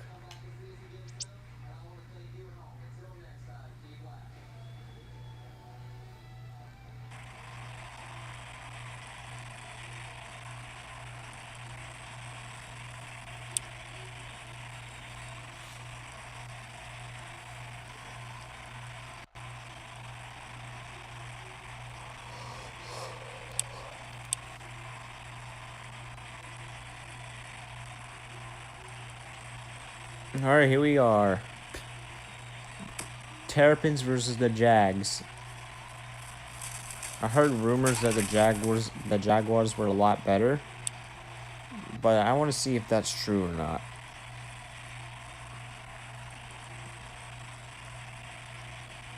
Because if that's true, then all 6 of these teams in this division are considered good teams.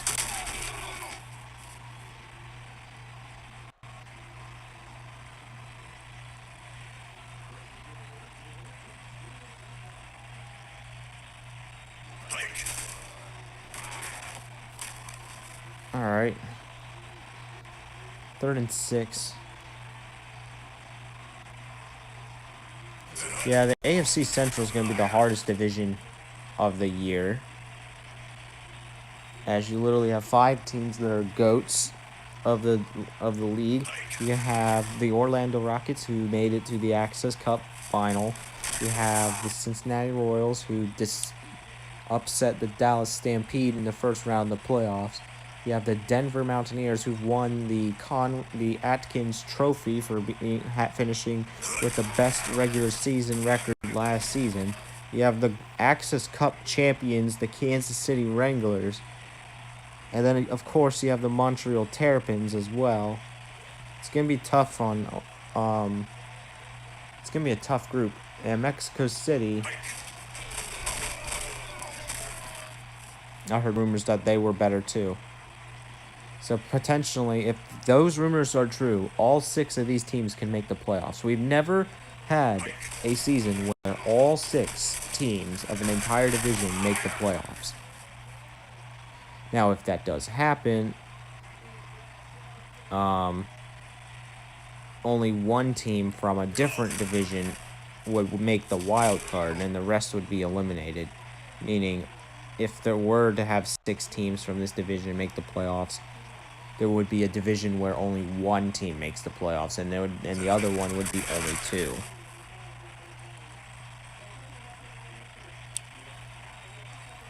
Mexico City had to stop there, but the flag ruined it.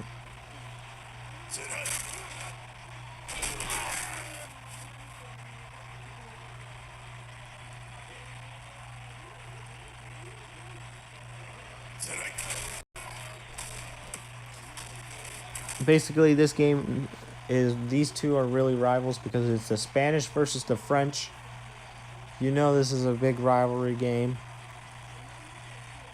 This one is in Mexico City, though.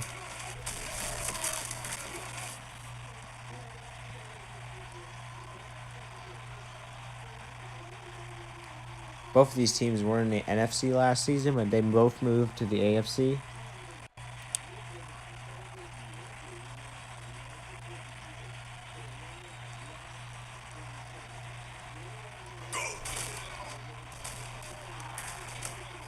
Dang, he snagged that one.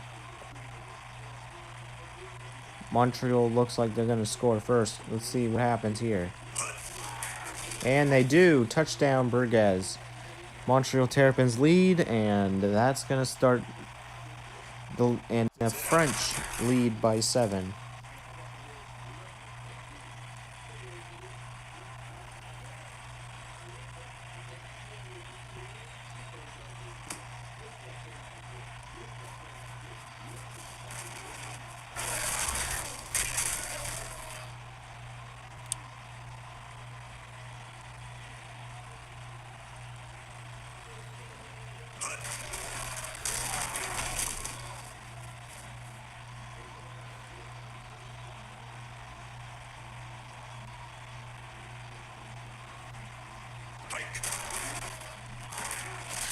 Jags make it about 5 yards. 3rd and 4. So far, I don't see those rumors being true.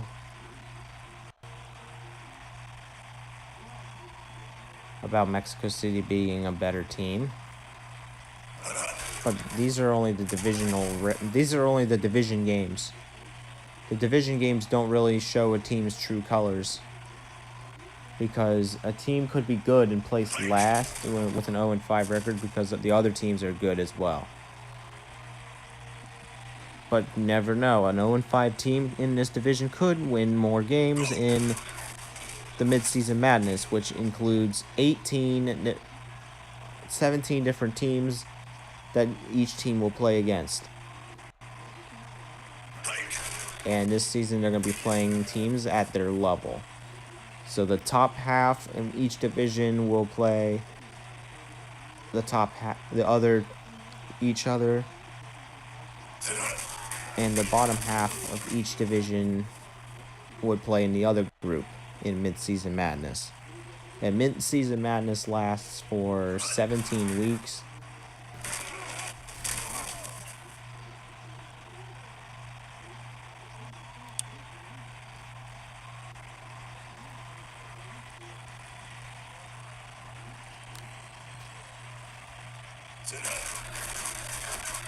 It's third down. It's 3rd and 24. Let's see, what will the Jags do here? I mean, Tate's going to throw it deep. Oh, it's swatted away. Perfectly swatted away by the Terrapins de Montreal. And now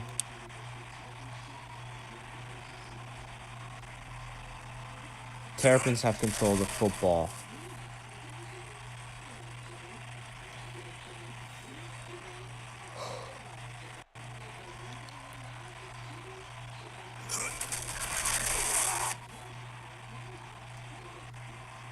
Now, I believe the Terrapins are part of the losers group in the midseason, not because even though they made the playoffs, because their division is just so strong that they end up getting sent there. And Jags are also in the losers group as well, because of their performance last season.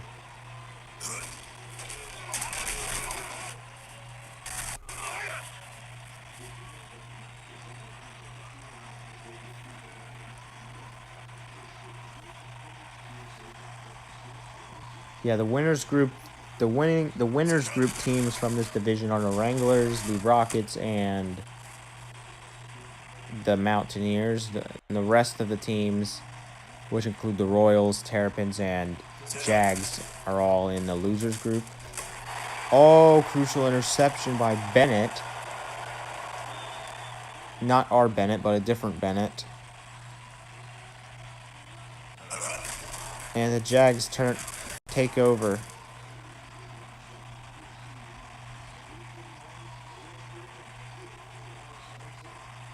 Now, David Tate has only had 4. Oh. Penalty is against the Montreal Terrapins, so it's not going to count. But that would have been dangerous.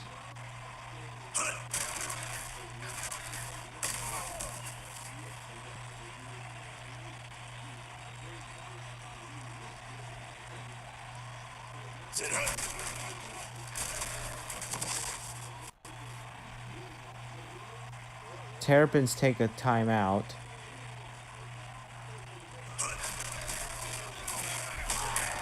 And it's now first down again, so therefore that's no use.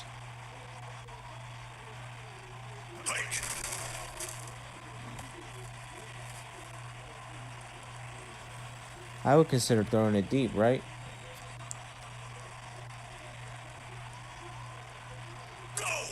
That's what they're doing now. No, they're not. They're trying to throw an incomplete pass.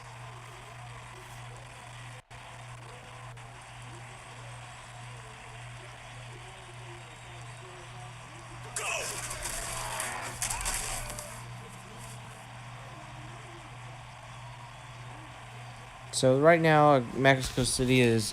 The rumors of Mexico City being a better team is definitely not right so far.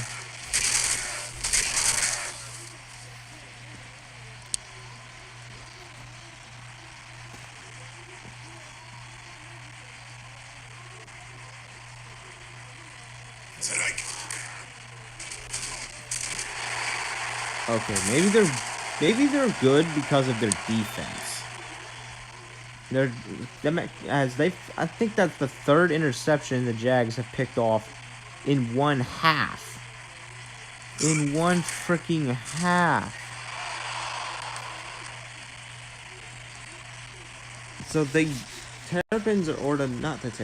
Jags are good on defense, but it's their offense that they need to work on. So,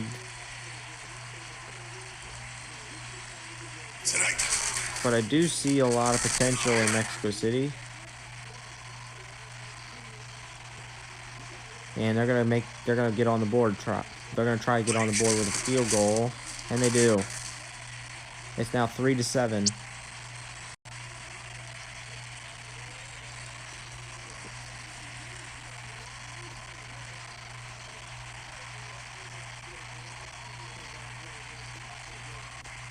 And we begin half number 2. Terrapins will begin with the football.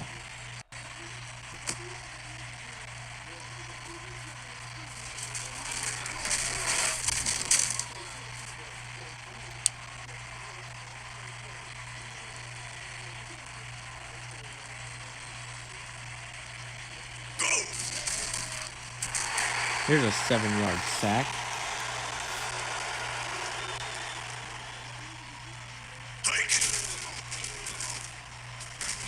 Incomplete. 3rd down. Terrapins might turn over the ball again. You never know. They could punt or they could throw a pick. We'll see. One of those two things could happen. Or the third option is to get a 1st down.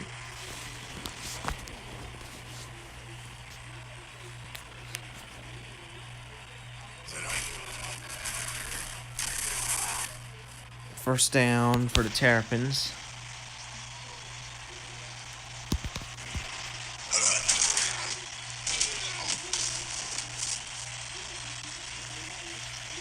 So far in the first half, the Mexico City Jags defense, even though they've given up 7 points, I really like where they're headed. 3 interceptions in 1 half is insane.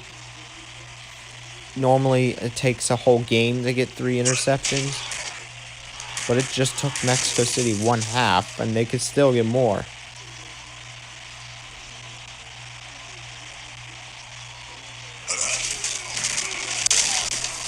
It's 3rd down.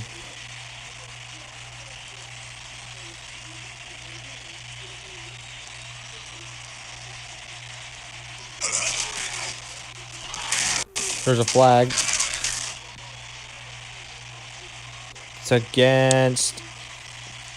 It's against the Terrapins. 3rd down, and it's now 3rd and 15. Ball is caught for a 1st, and that's incredible. And now there's a flag after that for a face mask, and they're going to be spotted on the goal line. The Terrapins could take a 2-possession lead here, and they do. Burgess with his 2nd touchdown of the night.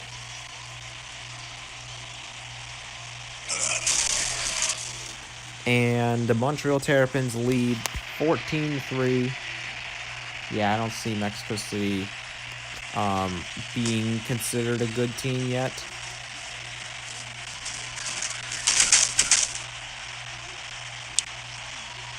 Unless if Montreal got a lot better.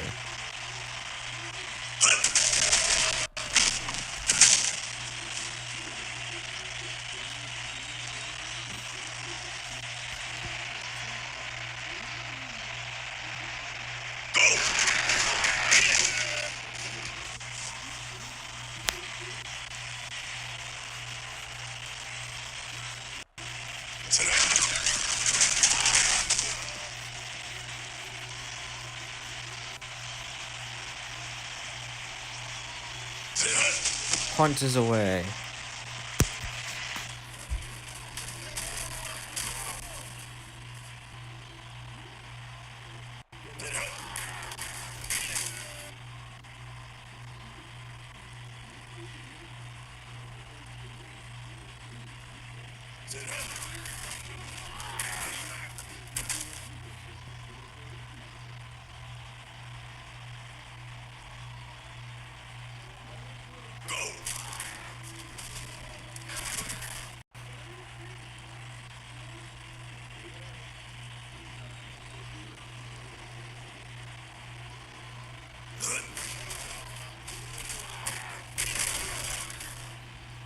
It's now a flag against the Jaguars again.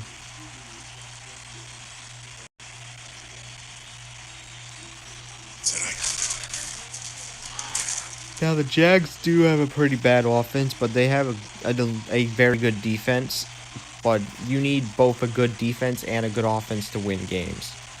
When you only have one, then that doesn't mean you're going to win a lot of games. Now, Mexico City, I believe, had 4 wins last season out of 15 games. Well, everyone's probably going to have more wins than normal because it's a 27-game season rather than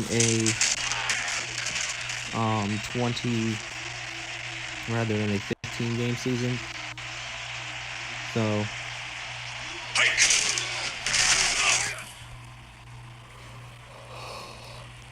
yeah. And because of that, you need a grand total of 14 wins to clinch a winning record. And 14 losses would clinch a losing record.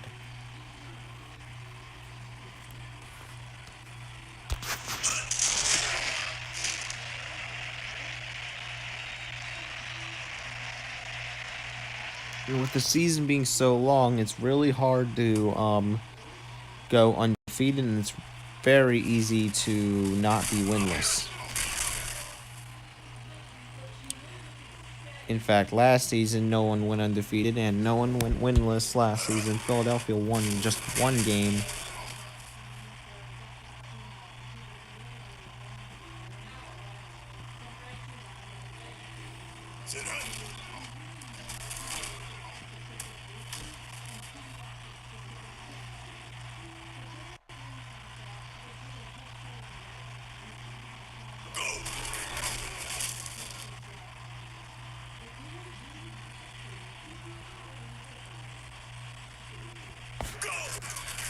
I don't think there's enough time.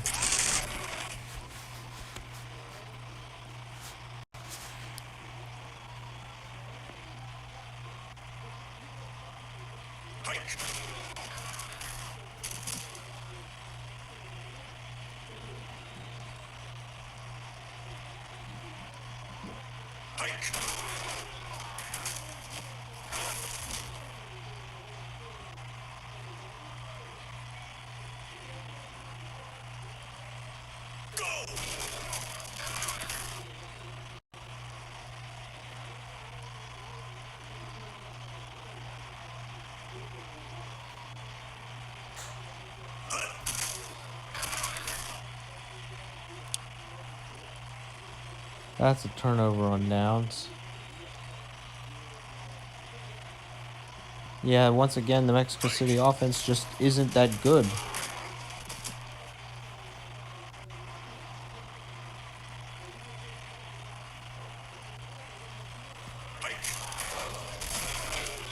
It's going to be very hard for Mexico City because they're playing in a division of death.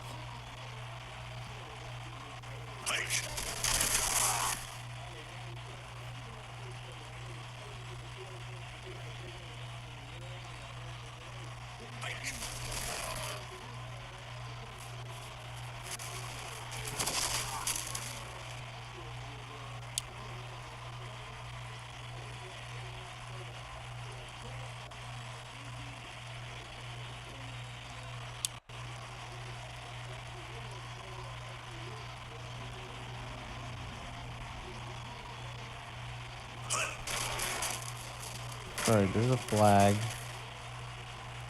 And it's against the Mexico City Jaguars.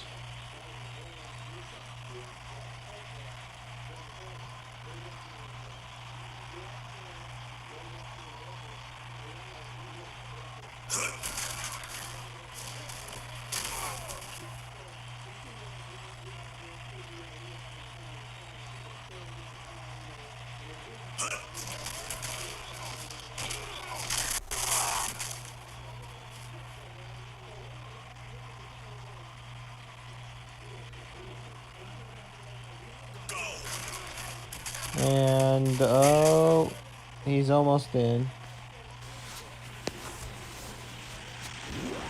Now, for onside kicks, I think it's just going to be just like last year, where they're not going to be successful at all. So, it's really not going to be worth much after this. Touchdown Jags, by the way. They will not go this game without a touchdown.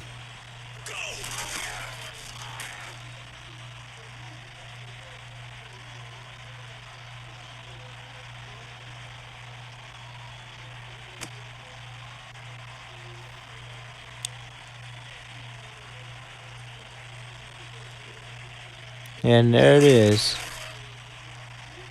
The Terrapins will start their season off strong with a 1-0 record.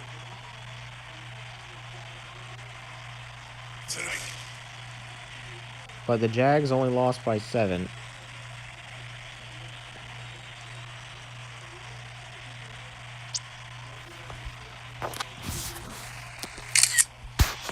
And then finally, possibly the biggest game of the week.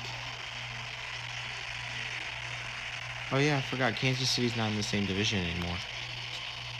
Never mind, it's not the biggest game. We got the Gladiators versus the Coyotes. And the Mountaineers aren't in this division. Why did I say they were? Indy versus Cleveland is next. I'm dumb. I was thinking of last season. That's because last season they were in the same division.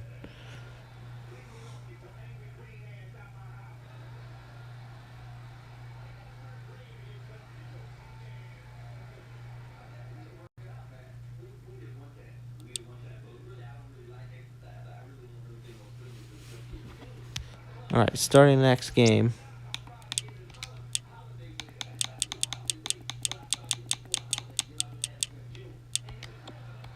Gladiators versus Coyotes.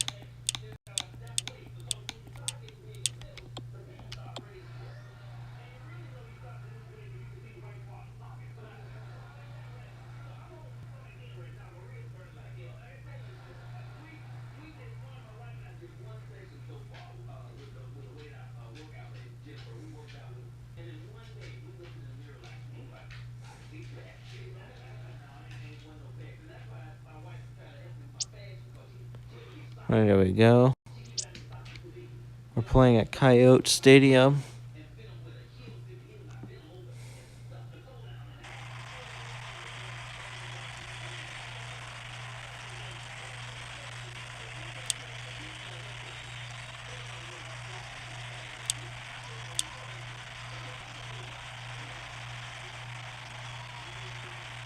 Can this game start, please?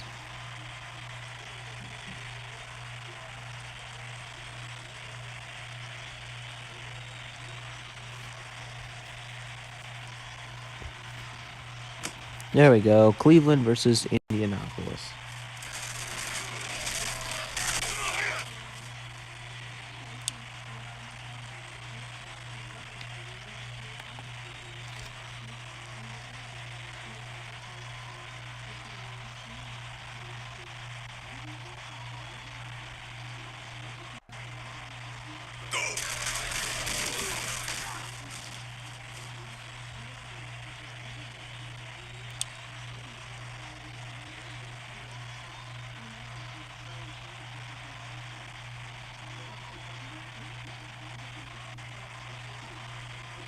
Coyotes definitely looking forward to this game. Neither of these teams made the playoffs last season. The Gladiators were closer to making the playoffs, though.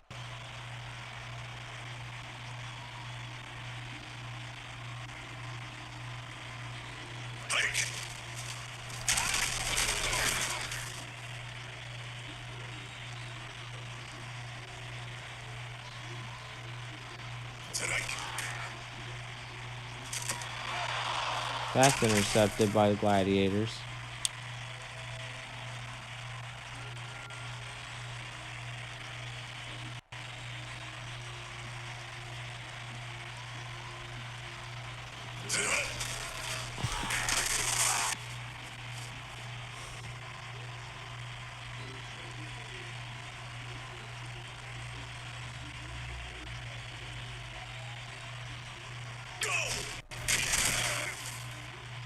Flag against the Coyotes.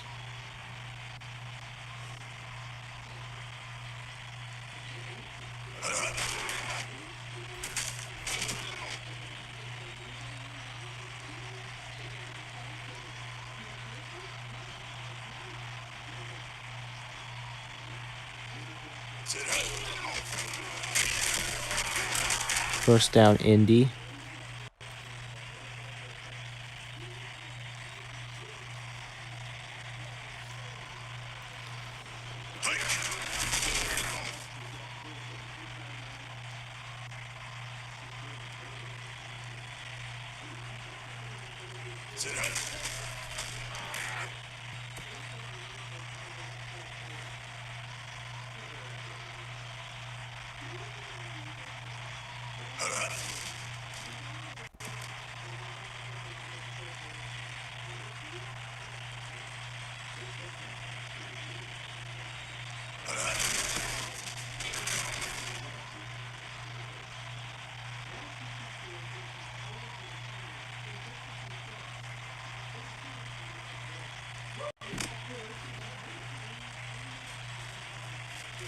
Gladiators lead 3-0.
Still 3-0. I need to get off this couch.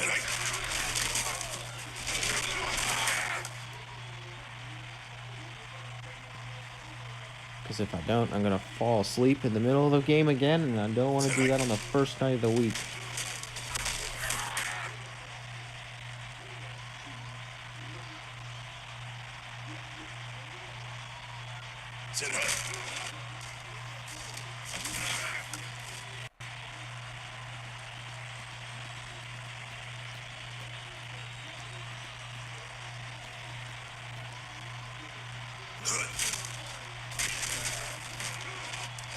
Okay, he still got to throw off, and only got 1 yard.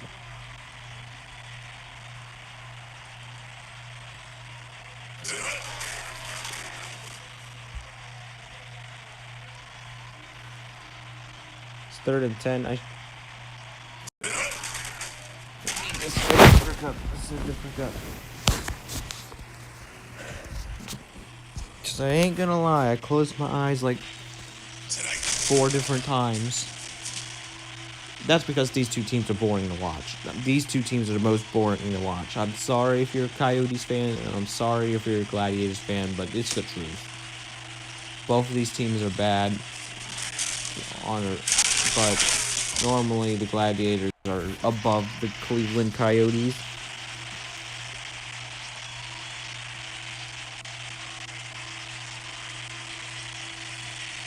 And the Coyotes are not in our division anymore.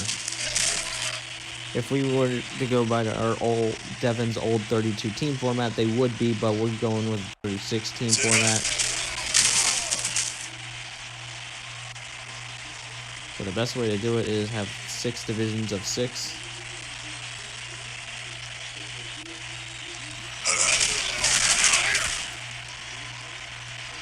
Now, if you're in the NFL and you're in a specific conference, for example, the Baltimore Paladins, in the NFL, their team would be in the AFC. You would be in the AFC, but division-wise, it was up to me to put them in divisions, and I'd put all the AFC East teams in the East divisions, all the East teams in their respective conferences East division.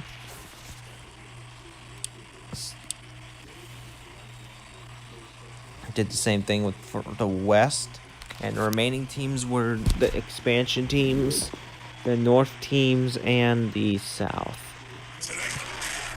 which I put them in divisions where I saw fit.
Second and 10.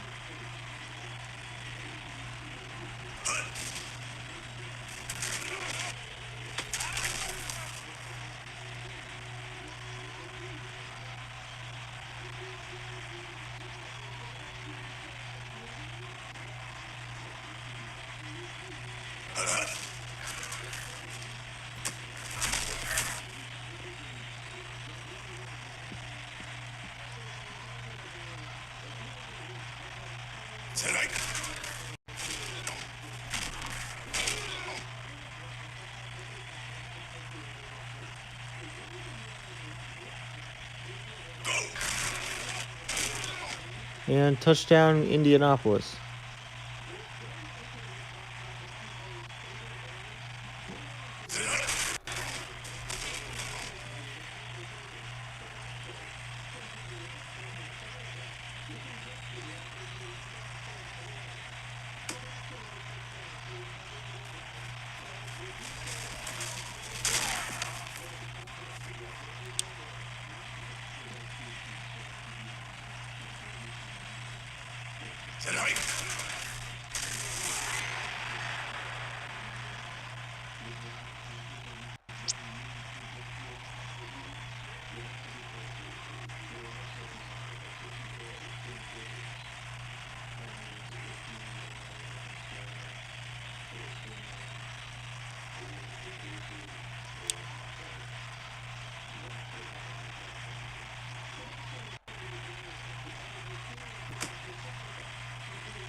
And that should be first down for the Gladiators. They lead 10-0.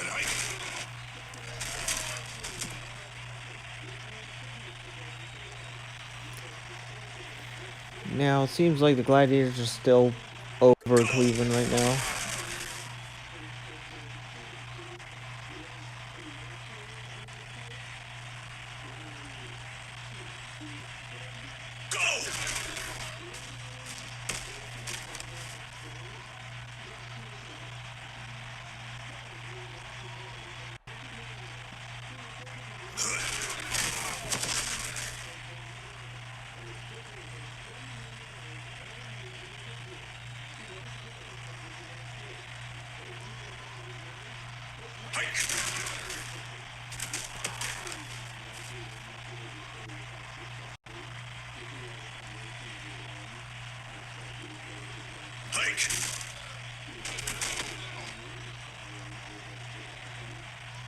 And that's a touchdown by the Gladiators.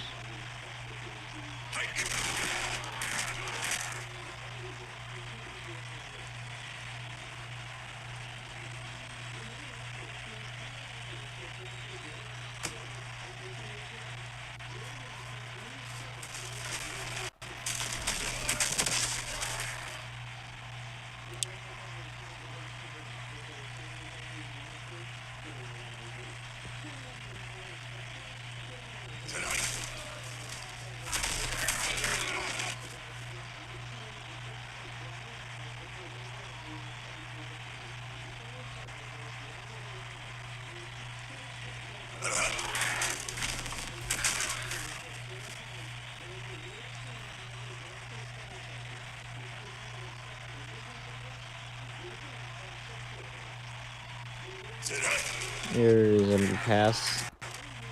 Incomplete.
Here's a field goal attempt. There's 5 minutes in this game. I think the Gladiators got this one in the bag. They lead by 14. There's no way they can possibly lose this game. Oh, jeez. They ain't gonna extend the lead yet, though. They just freaking missed one of the most crucial kicks.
All right, first down, Coyotes.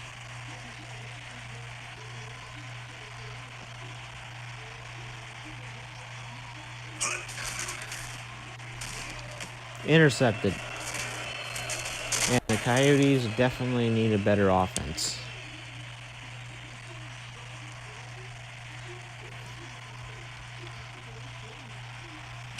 Look, man, I cannot be a Cleveland Coyotes fan, bro, and watch them play like this. Oh, man. We're headed that direction, too. Unfortunately. It's very unfortunate that we're headed that direction. I'm on my feet. Let's travel.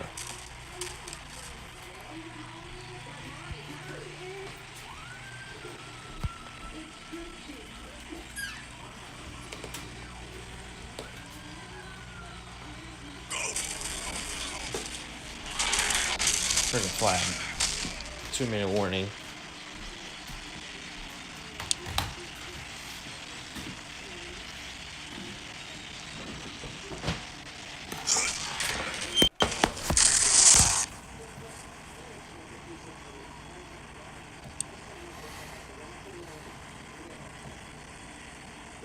shoot.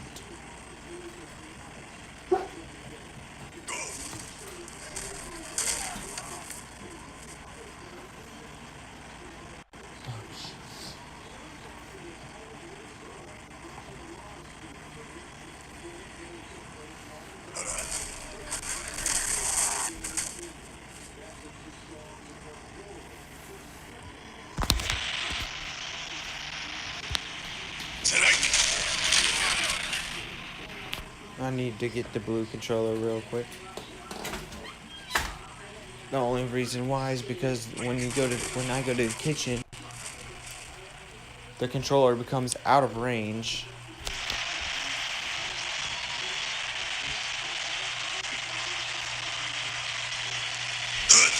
It goes out of range from the Xbox console, meaning I now have to use the controller that connects to my phone to operate my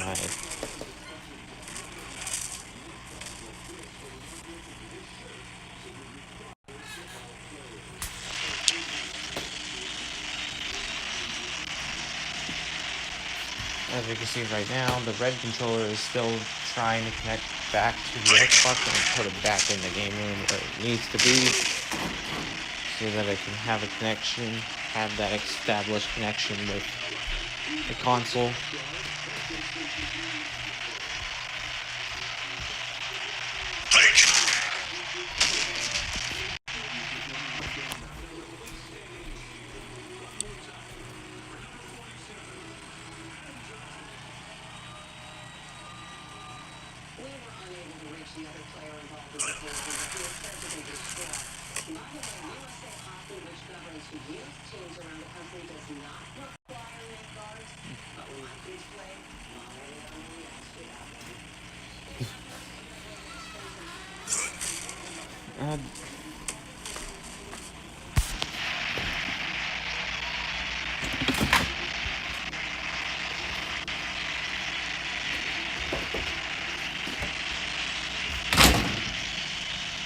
Another flag. There's a lot of flags against Cleveland tonight.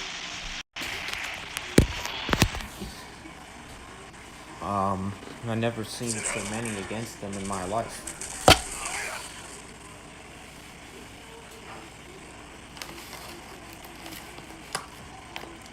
Well, that's the end of that. That is the end of the AFC Central games. As this should wrap it up. This last play should wrap up the AFC Central games this week.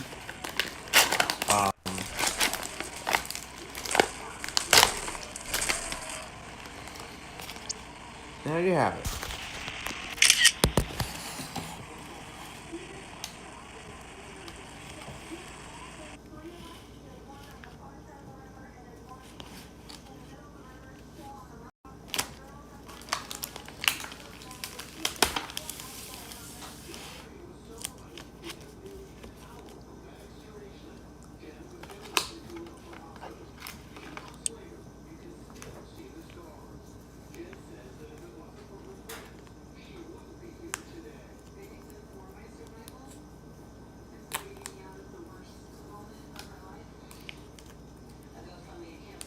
Alright, who is next?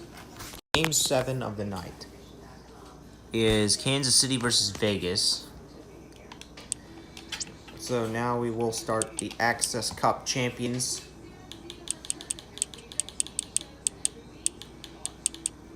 Up against Vegas, which Vegas is not really a team that normally wins games.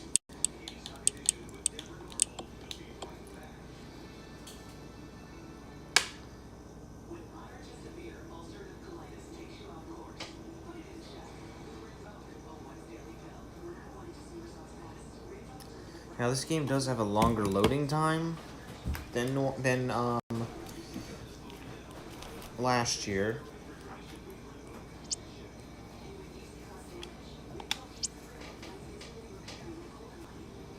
But that's only because I'm not using the mobile version anymore. I'm using the console version. So there's more stuff to load. Because the mobile version of Access Football, you don't get everything. You don't get everything in the game. Oh, what the frick is this? Oh, ooh. That's nice to see. So it looks like we are going to be playing this football. Well, this is a visual glitch, so I guess we could play the football game without a field today.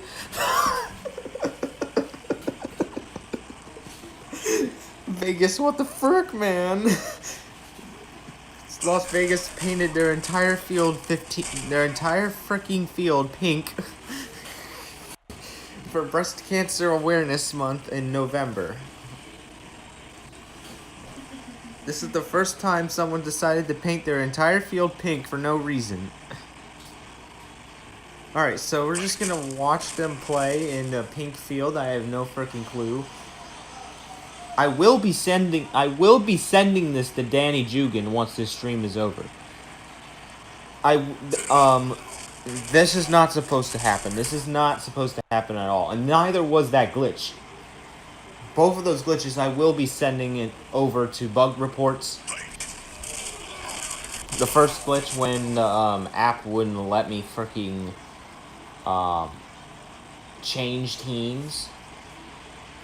But this right here is the icing on the cake for glitches this week. Holy crap.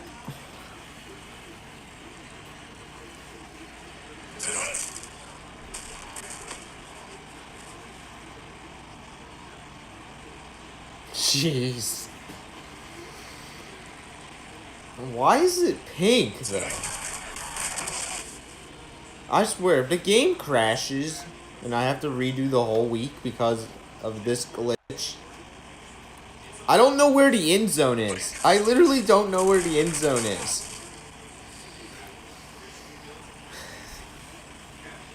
I have no idea where the end zone is. It's first, they have 7 yards, so that's all I can tell you. It's very hard to tell how far they are from the end zone.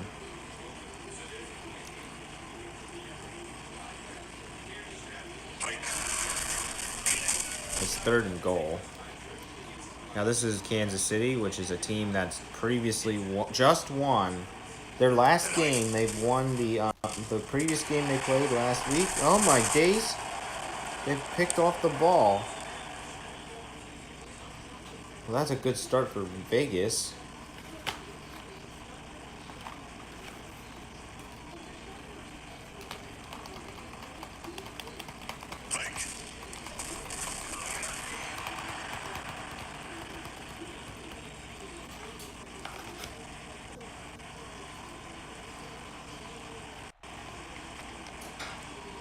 Second and 18 in Pinkland.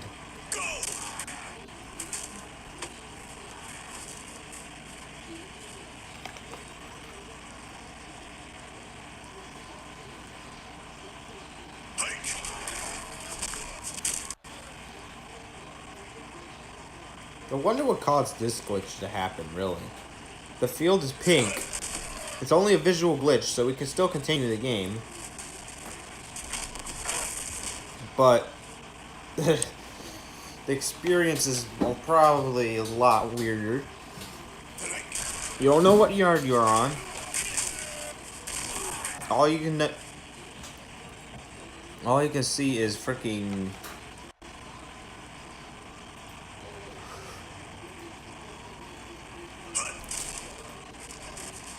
All you can see is pink.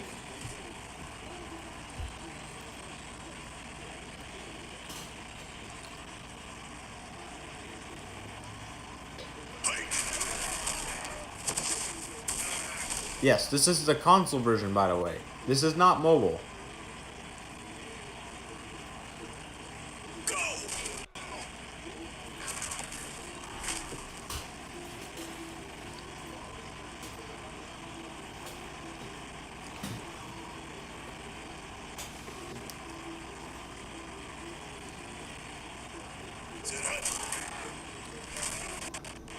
Uh-oh.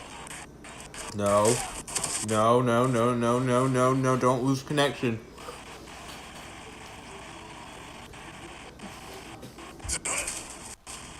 And touchdown.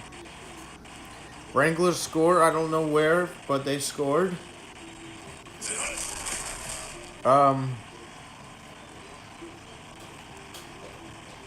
Yeah. I have to say, rest in peace those who have color blindness, because the red and pink probably are close together. So it might be hard to see the Vegas players.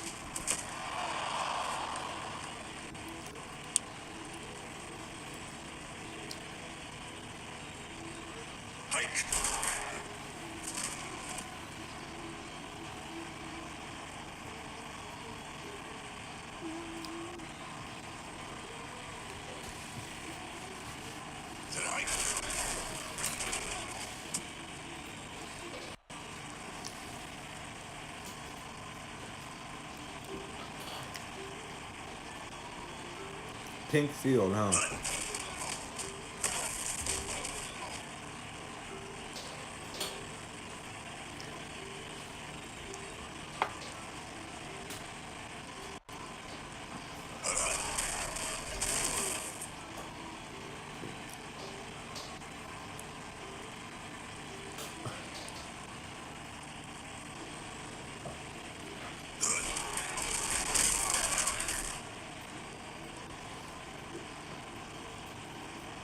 This is such a weird.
This is definitely a game dominated by Kansas City.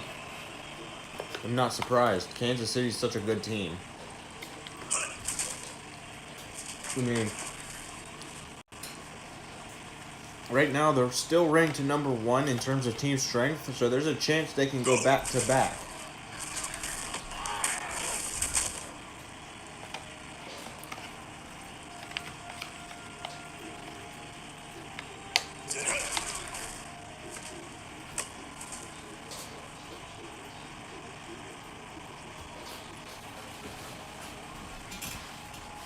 Now the question is, will Axis fix this glitch? Yes, they will. They're not like weird developers who just let glitches happen.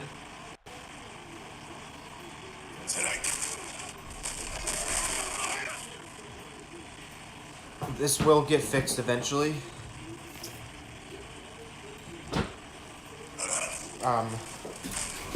I don't know why this is an issue right now. I mean, it's not a major issue. Again, it's only a visual error. It's only an issue if I'm trying to play the game.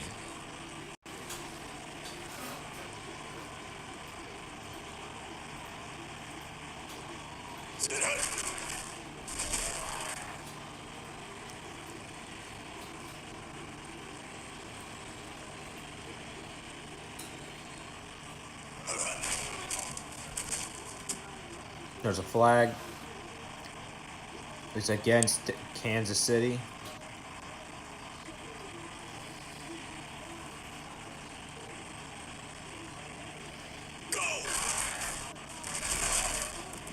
That's incomplete. It's 3rd and goal.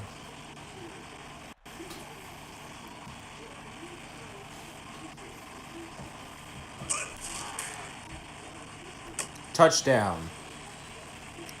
And that is going to make the game 21-0.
It is now 21-0 to begin the second half.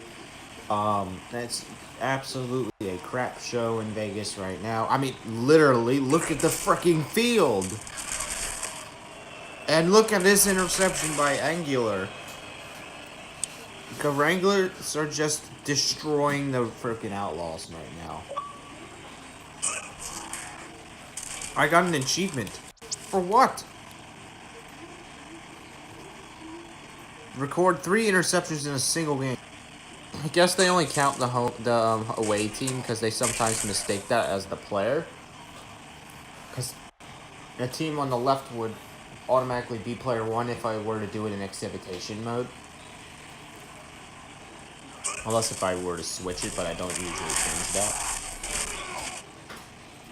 So yeah, maybe achievements only count if it's for the away team.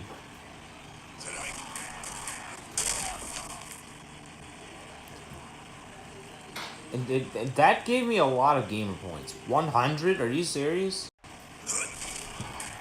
100 for that? And it's now 28-0, and it's actually getting ridiculous at this point. This is starting to turn into the Denver Mountaineers last season in Week 1, where they destroyed Miami by like 35 points or something like that.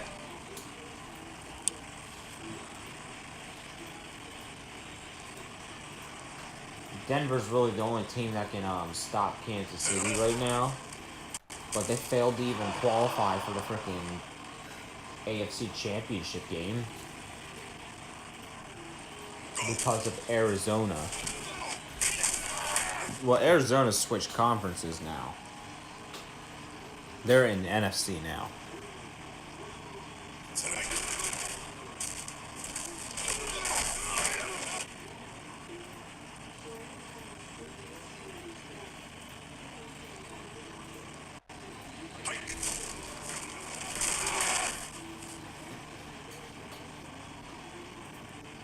It's 31.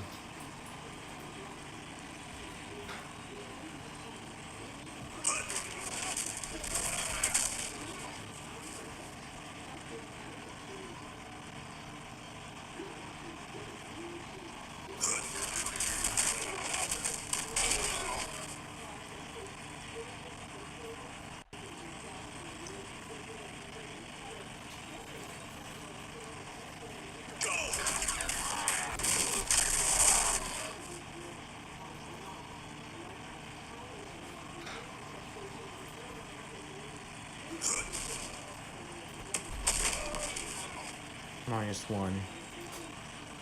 It's 4th down.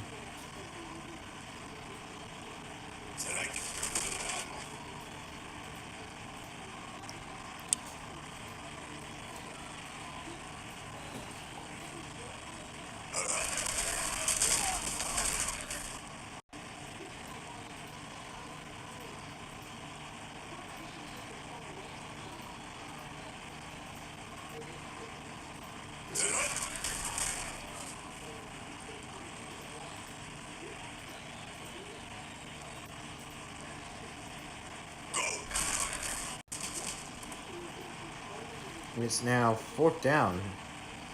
This is actually the first stop the Vegas Outlaws got all week.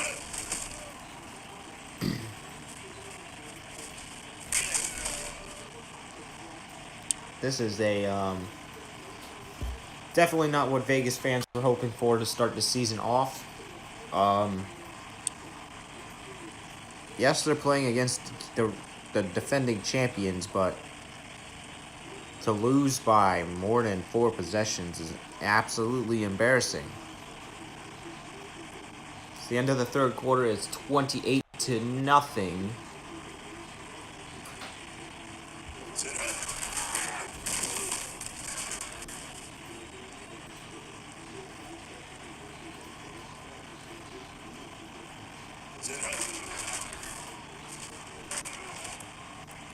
That pass is dropped. It's 2nd and 10.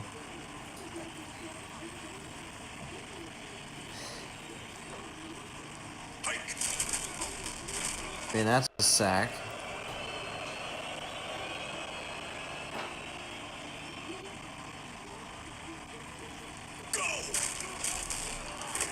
First down. I don't know why.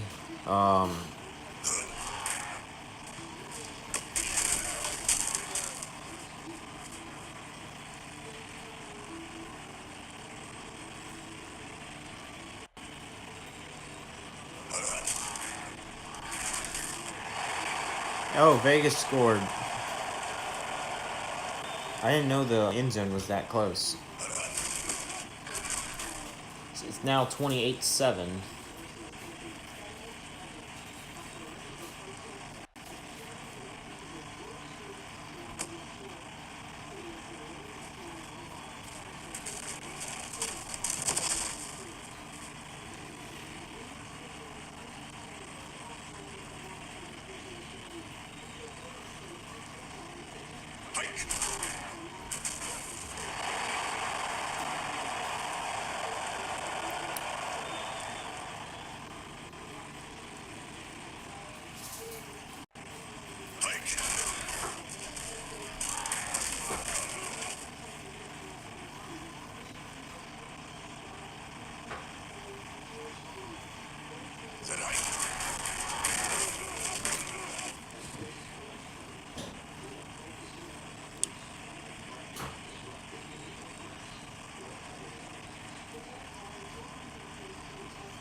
All right, field goal.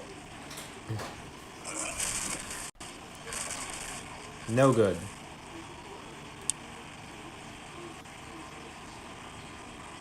Looks like the Wranglers are going to be the first team in the league this season to miss a field goal. Not like that matters because they're still winning anyways.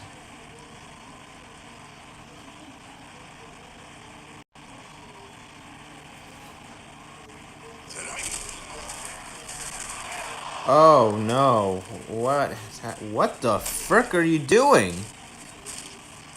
Is bro molesting the air? What's happening here? Linge, what are you doing? Why are you molesting the football? Stop molesting the football like a duck. What the hell? What the hell? What here? What the frick is going on in this football league? Molesting a monkey. This motherfucker is molesting a football. Linge, someone find this man.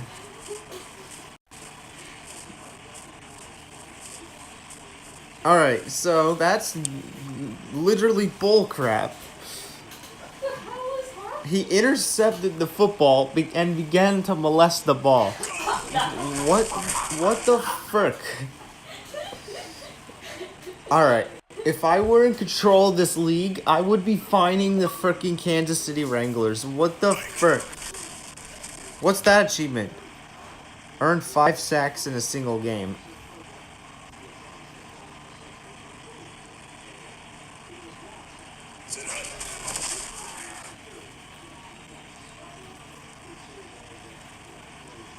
That was freaking weird.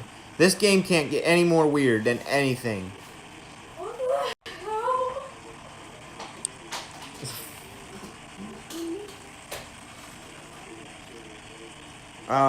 I want that player fined. He should be paying fines for doing that. That's disgusting. What the frick?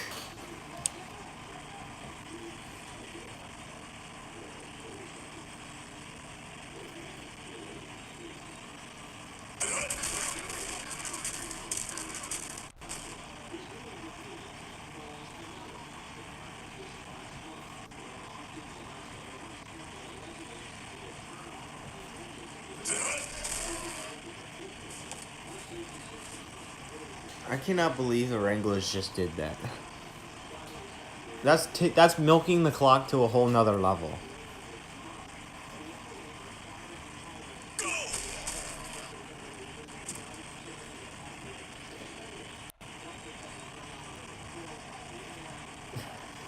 So first the field's pink, then the dude molests the ball. So what else can happen in this dang game?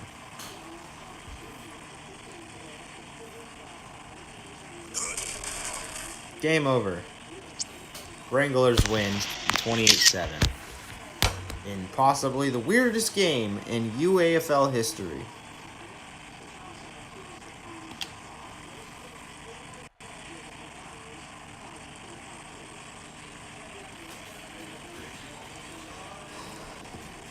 Wow.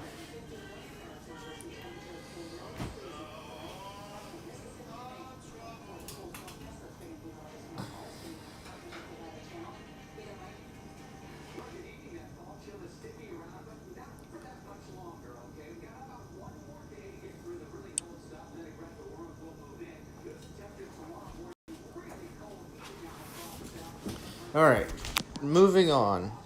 Oh, nope, that's the wrong button. Ah. Let me reconnect to the Xbox. I meant to double press. There we go. Next game is Denver versus Nebraska. Last time these two played each other, Nebraska somehow upset Denver, but I believe Denver might get revenge tonight.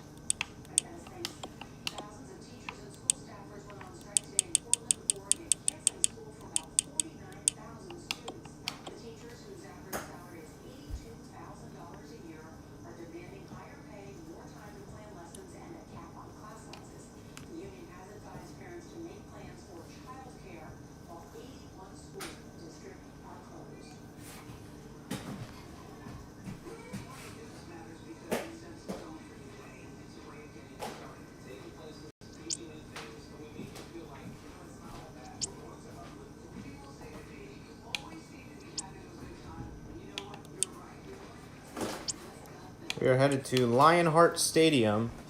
Wait, is that the name of the stadium? As we head to Lincoln, Nebraska for the Denver Mountaineers versus the Nebraska Thunder.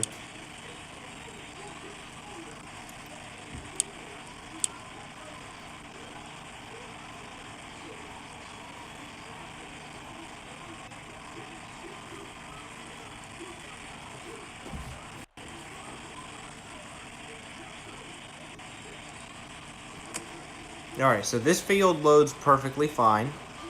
It doesn't glitch out like the freaking Vegas stadium did.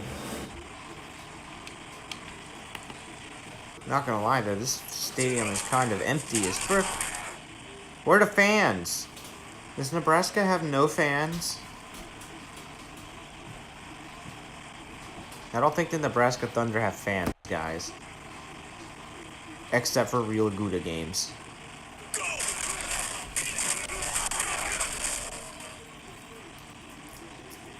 There's a flag? What the frick was the flag?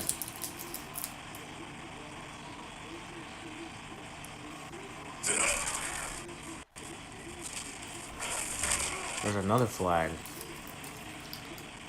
That one's coming back.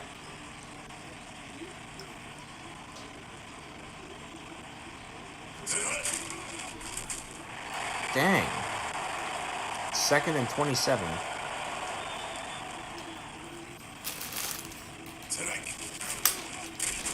It's 2 sacks in a row. It's 3rd and 36.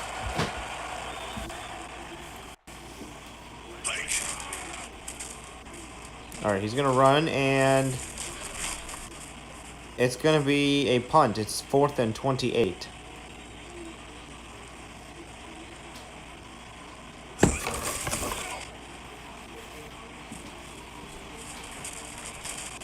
He slapped him, and this ball will start on the 41.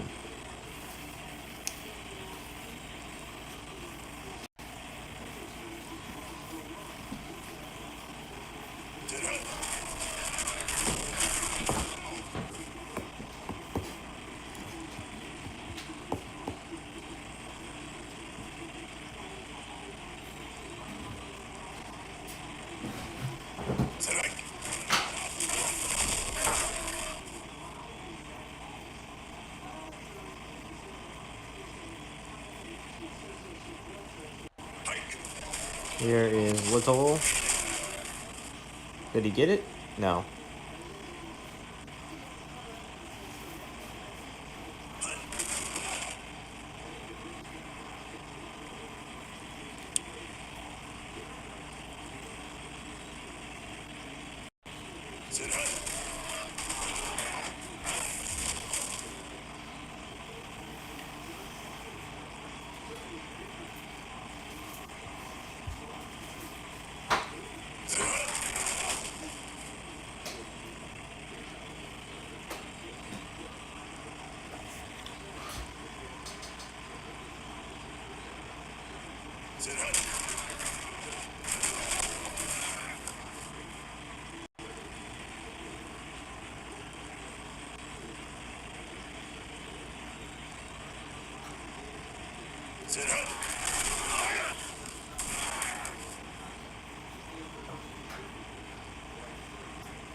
Third and 2.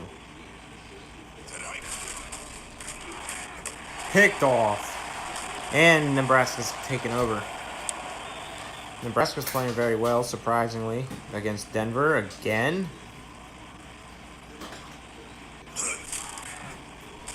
Nebraska was the team that last season that made Denver from undefeated to losing one game.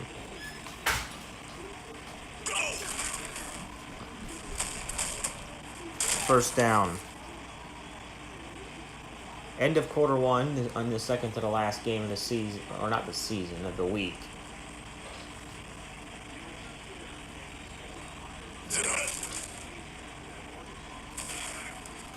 First down, Nebraska again. Now they're in the red zone.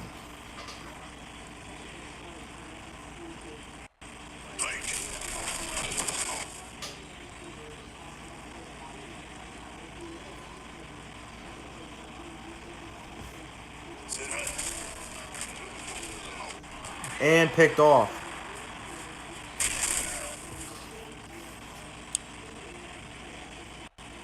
This game is really about interceptions, isn't it?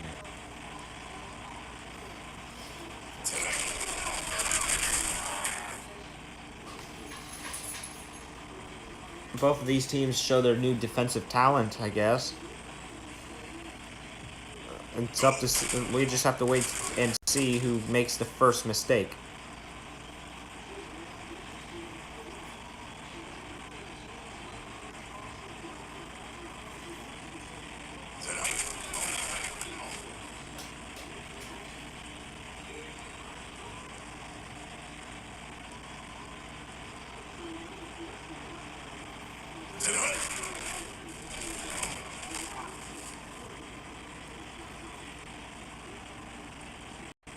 Third down.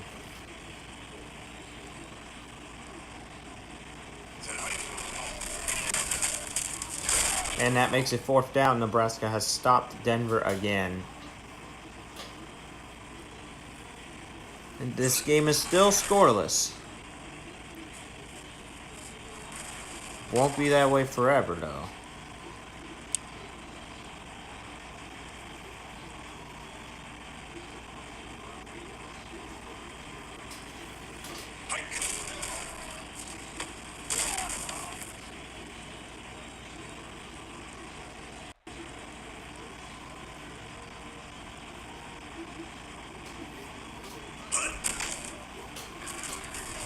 Oh, intercepted again.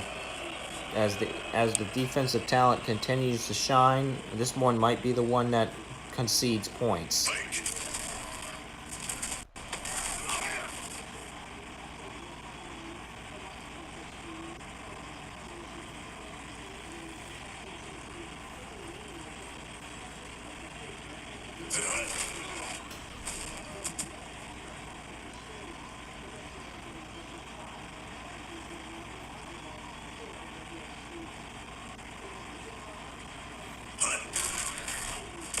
Oh, Nebraska's done it again. That's Jennings' second interception of the night. This defense is just awesome this season. Dang, this is world-class defense. I've never seen a defense do this in my life.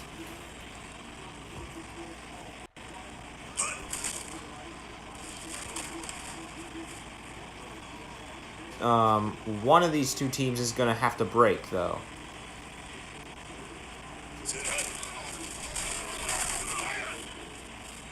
It's now 4th down. Denver calls timeout. Not sure why. I mean, I guess if they tried to milk the clock, but it doesn't really matter that much.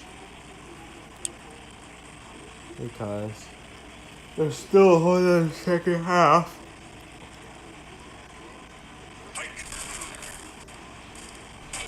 Incomplete.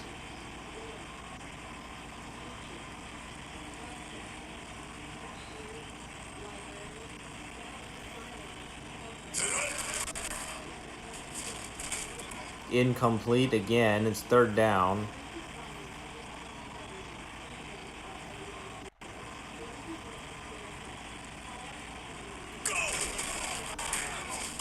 And it's 4th down.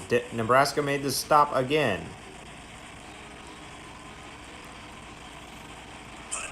How many stops is Nebraska going to get before someone concedes a goal? It's remarkable how good a defense can be.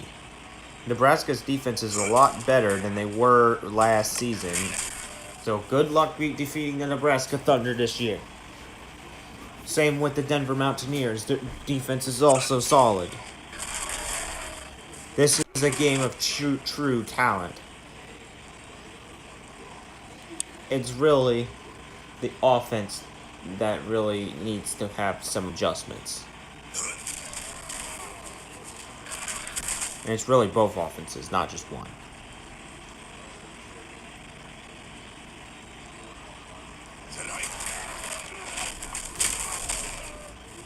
It's 4th down.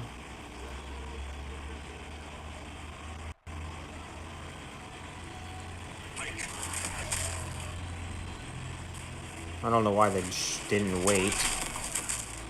There's 9 seconds in the half.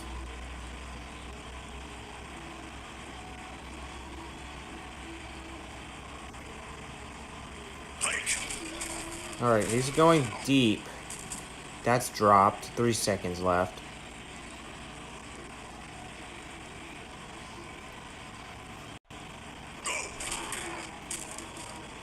And that should do it for the first half. Scoreless. It's a scoreless first half. It's mainly a defensive half. As we saw talent from the defense for once.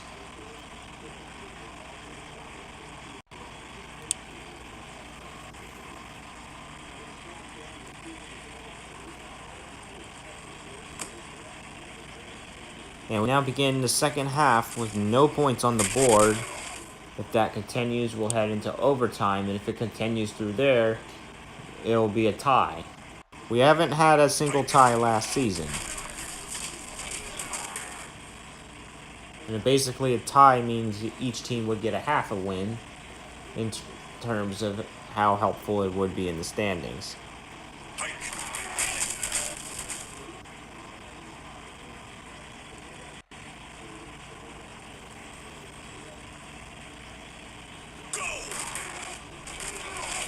First down, Nebraska.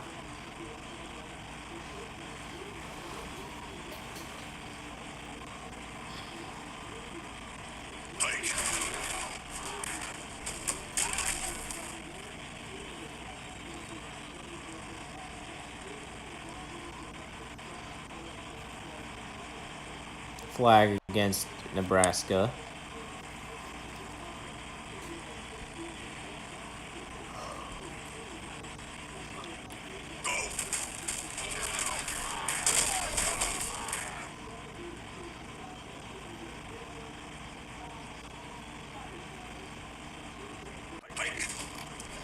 Jefferson picked off. Another interception. I've seen so many picks in this game alone that I just don't believe it.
And that's fourth down.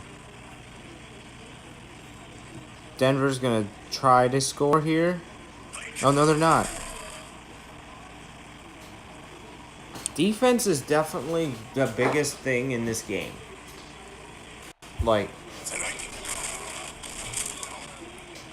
the reason why Nebraska's winning, or the reason why this game is still scoreless, is because both defenses have been super solid. Denver normally has a really, really good offense, and the fact that Nebraska's defending against that is amazing. But Denver's doing the same thing with Nebraska's offense.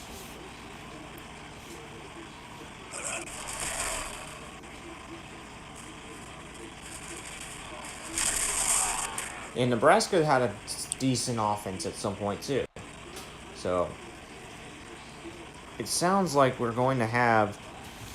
It sounds like this game could potentially go into overtime, as this game is still scoreless after 3 quarters. 0-0 at the end of the third. 5 more minutes are left in the regulation. Dropped. Third down.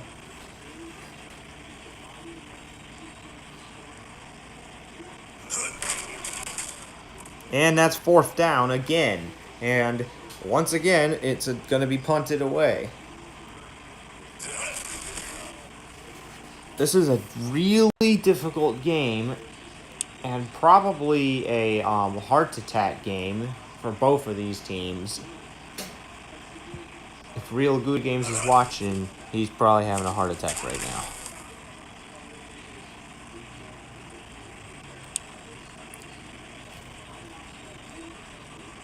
I'm surprised I didn't have a heart attack against Boston. But this takes it to a whole nother level. Nothing to nothing.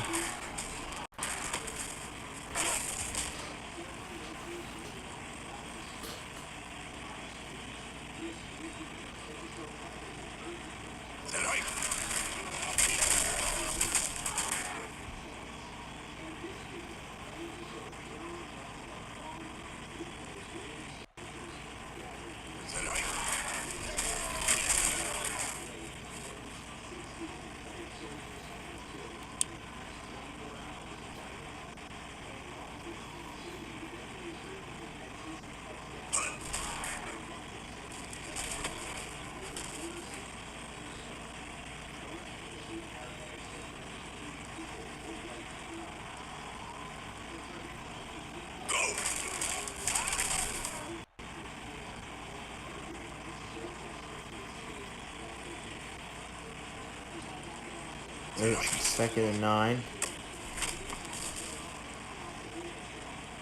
3rd and inches. Nebraska's in field goal range. That's a big thing.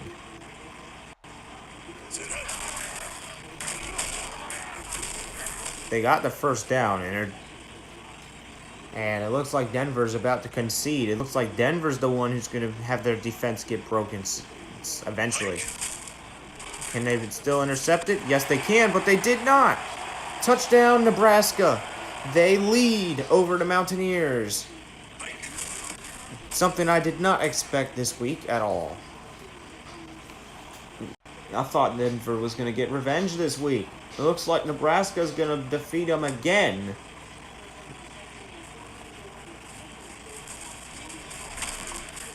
Oh. I'll connect it later. That's crazy. Denver's going to try to get some yards. They need a touchdown. Oh, wait. They might get it here. Here he goes. 60 yards for Denver, and they could tie this one up with a touchdown.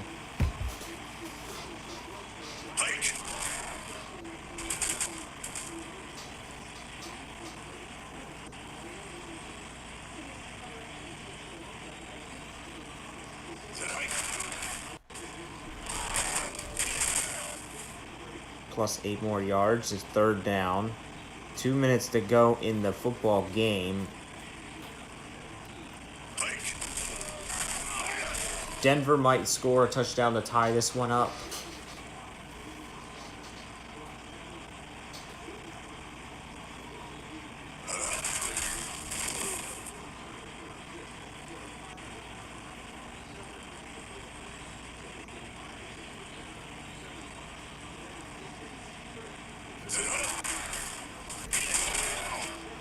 And that's a touchdown, and this game is tied 7-7. And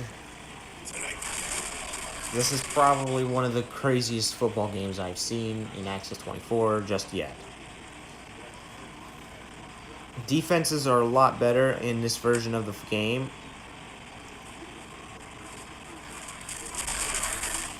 So it's going to be a lot harder to get a blowout like frickin' Kansas City did against Vegas.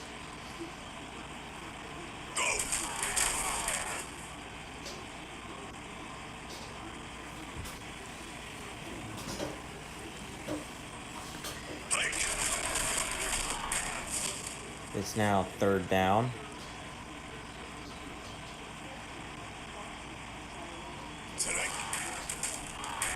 First down.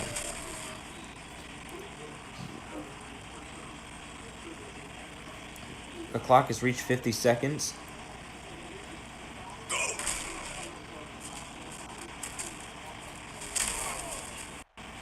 That's 10 yards, but it's still called not first down. The Thunder can potentially score. They look like they're about to enter field goal range. This is definitely about to be an upset.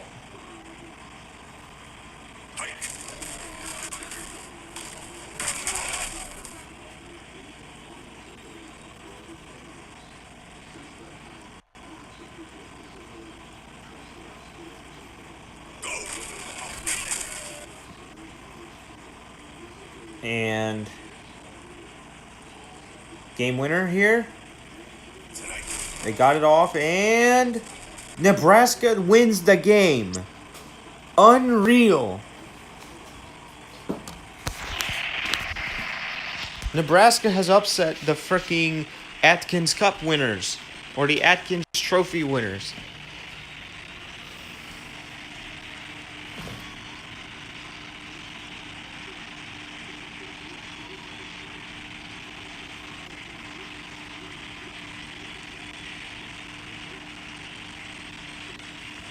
That's crazy. You're not seeing that again.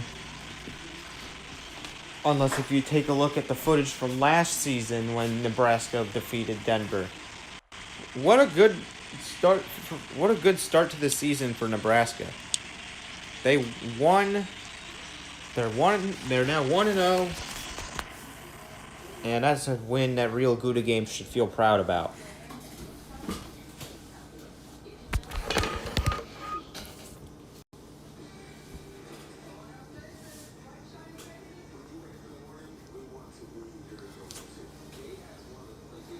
All right, we got one more game today, and then after that, the next set of games will be tomorrow. The last game is Tennessee versus Houston. Both of these teams have missed the playoffs last season.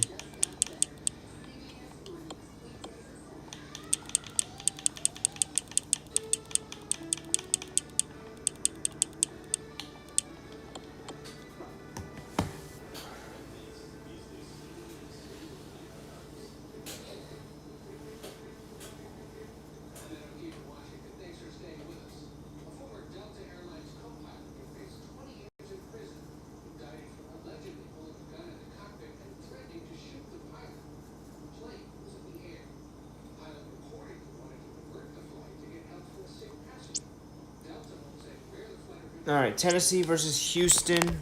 Last game of the night.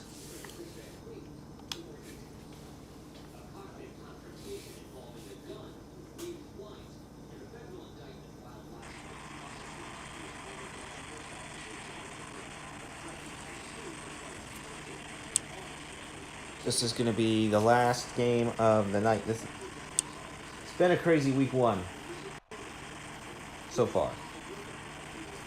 This is just half of week one. We still got one more half featuring the NFC.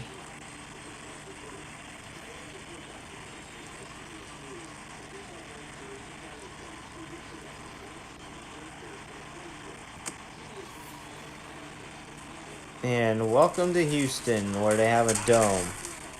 That's why you see the black grid on the frickin' floor.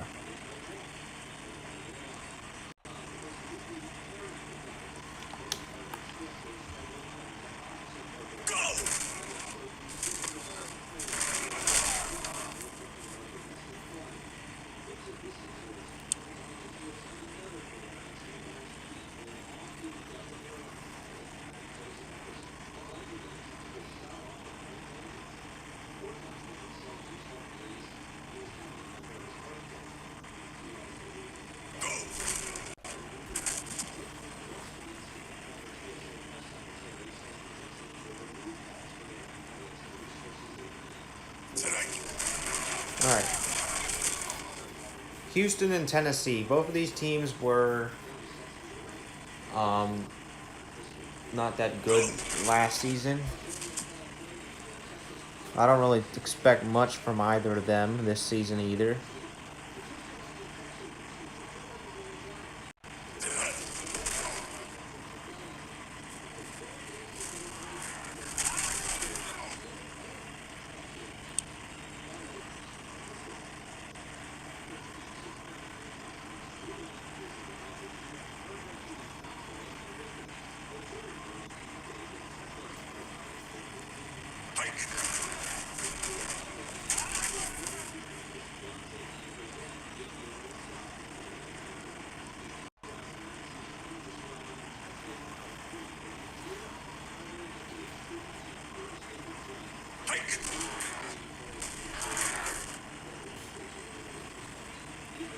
It's 3rd and 3.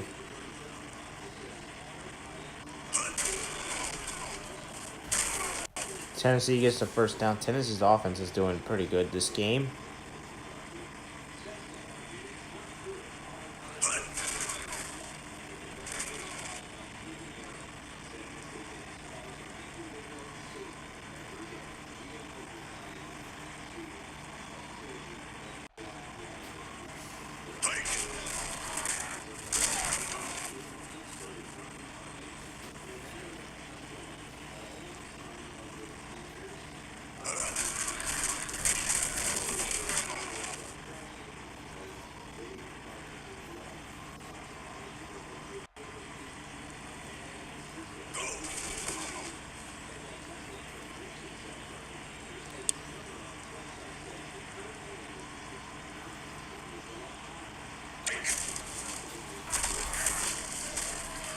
looks like the ball has been turned over, and now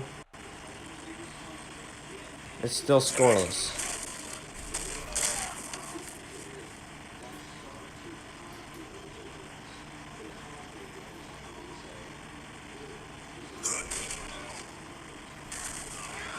Yeah, that's a sack.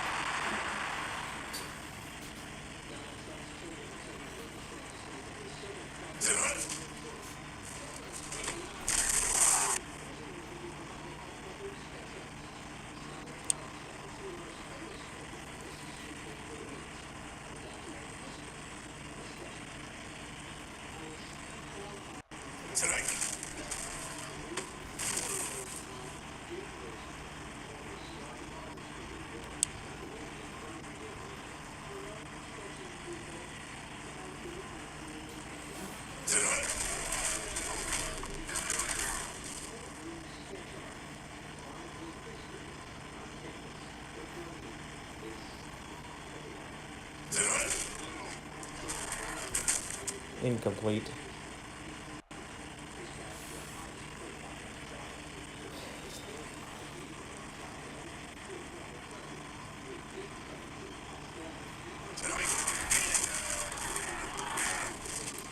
Houston's actually getting a bunch of yards.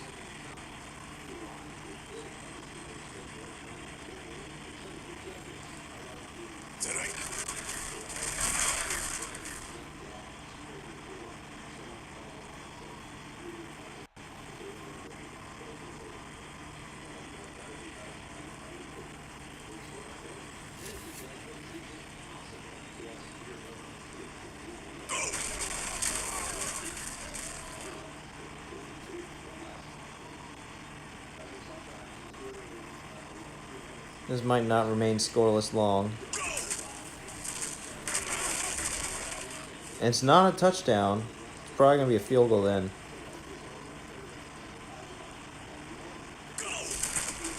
And it's 3-0 Houston.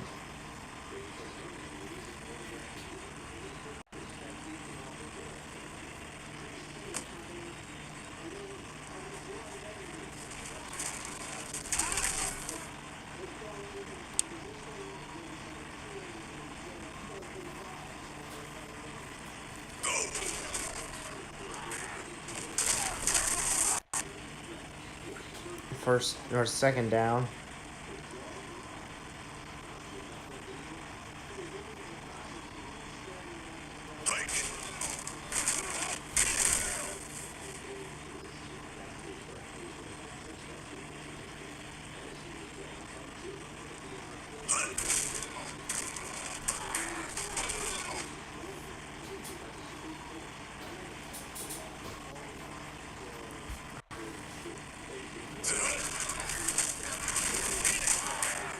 That's 2 yards.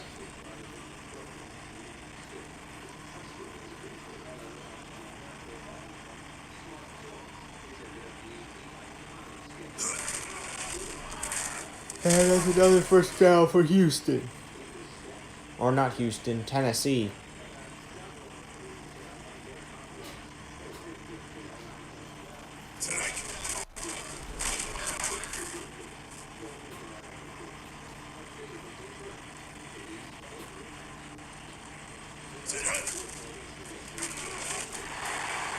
That's an interception. Let's see if it will stand.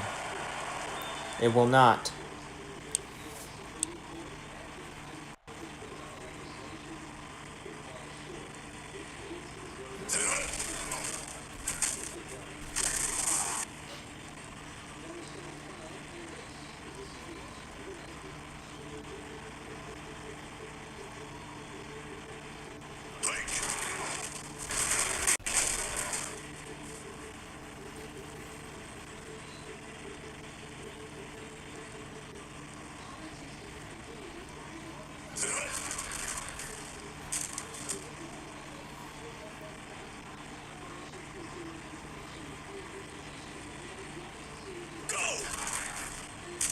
And touchdown, Bloodhounds. And the Bloodhounds lead over the Bombers.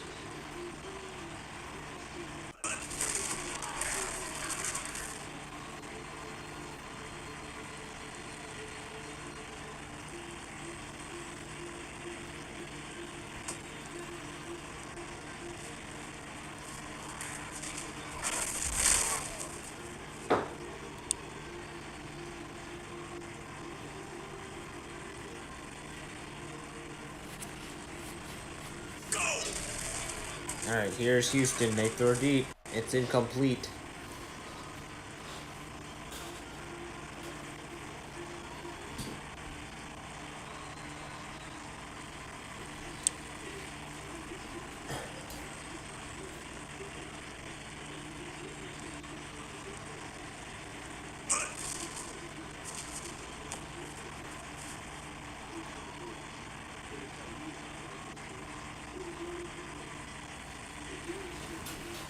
It's 7-3.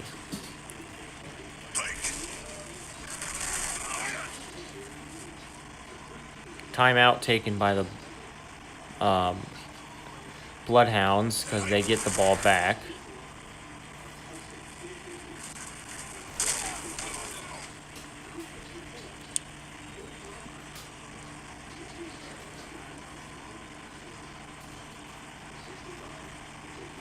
Ball's been hiked. Cunningham gets taken down. It's now 2nd and 18.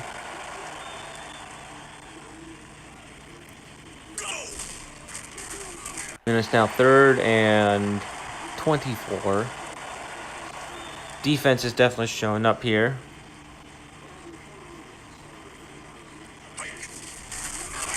And it's a loss of another yard. 3rd loss in a row, and it's now 4th and 26. Houston now has a chance to...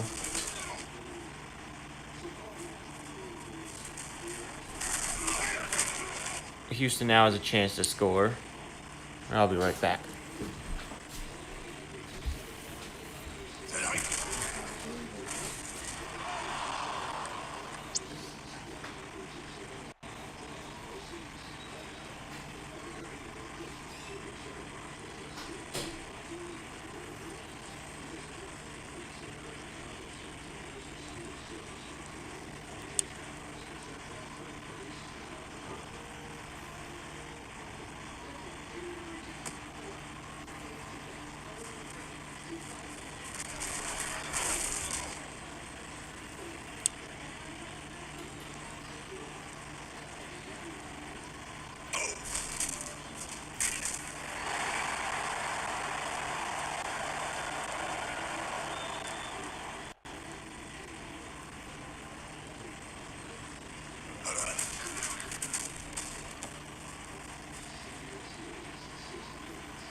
Alright, I'm back.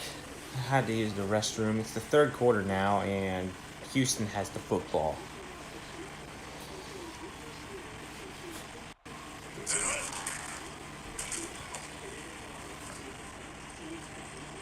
It's definitely not warm in this house right now. It's freaking cold.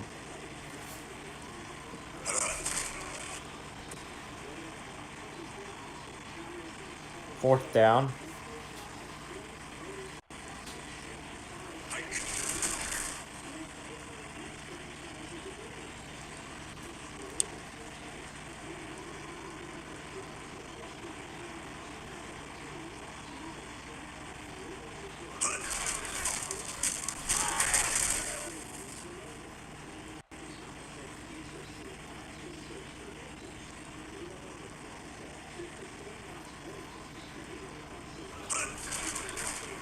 Here's a pass, 1st down, see if it stands, and it will stand.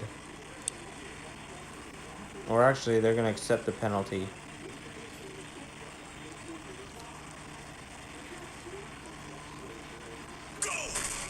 Bloods.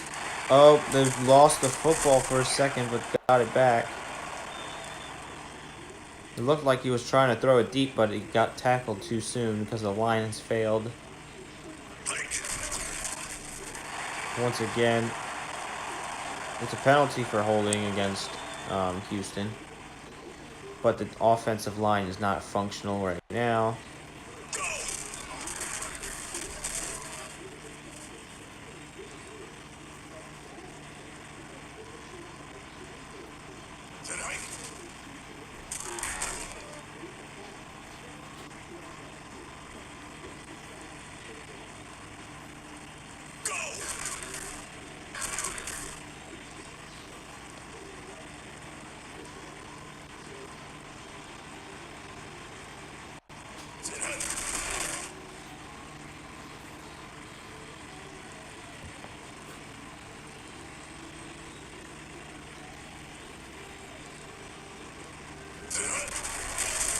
And 2 more yards for Houston.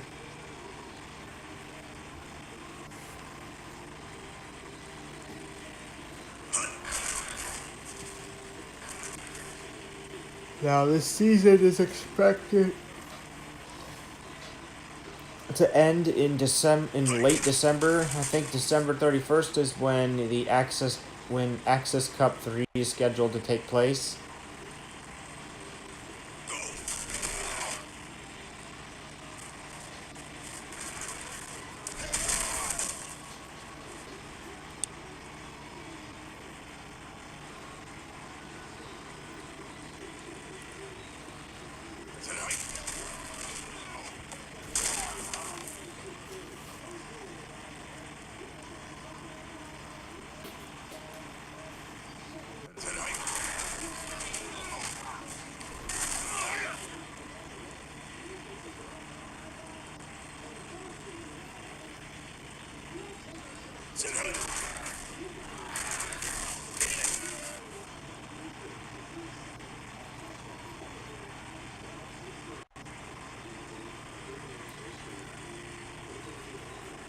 First down for Tennessee.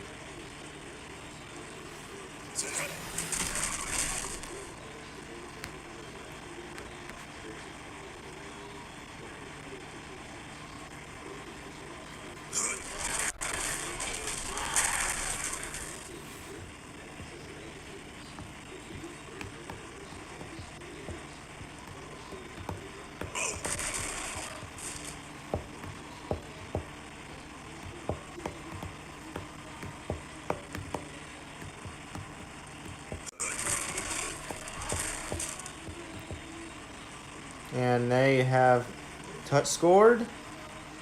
And it's now 10-3. They scored a field goal this time. And now there's 4 minutes, 14 seconds left in the game.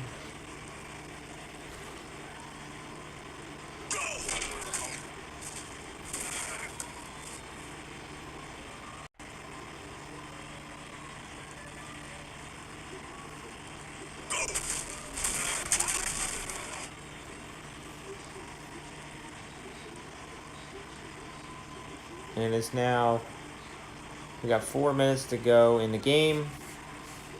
Looks like Tennessee might get their first win of the season in the first week of the season.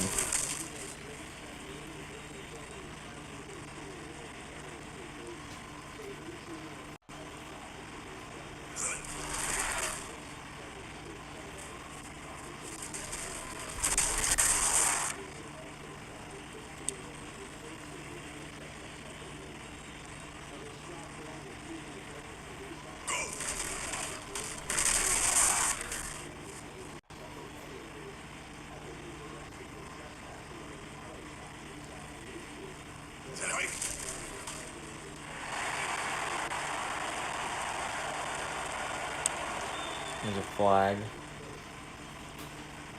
Tennessee has control of the ball.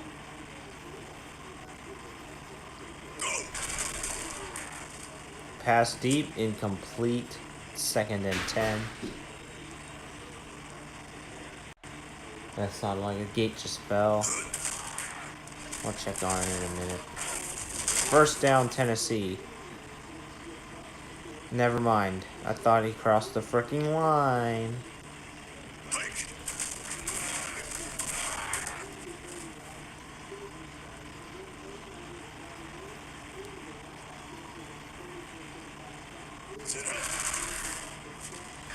Deep, incomplete.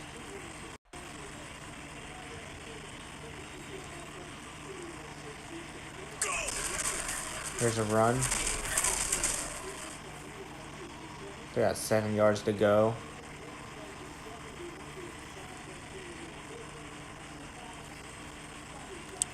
There's a flag against Tennessee.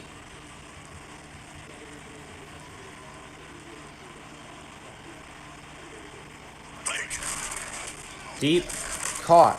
First down, and 2-minute warning is struck.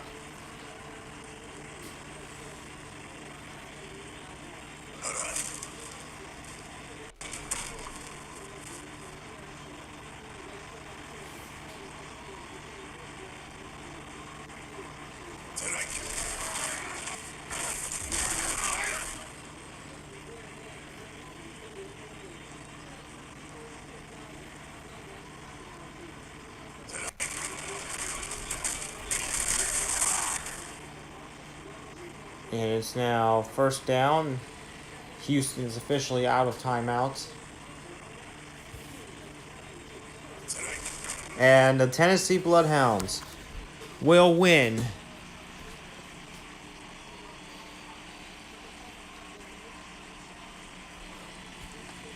And that is and it's time to say good night.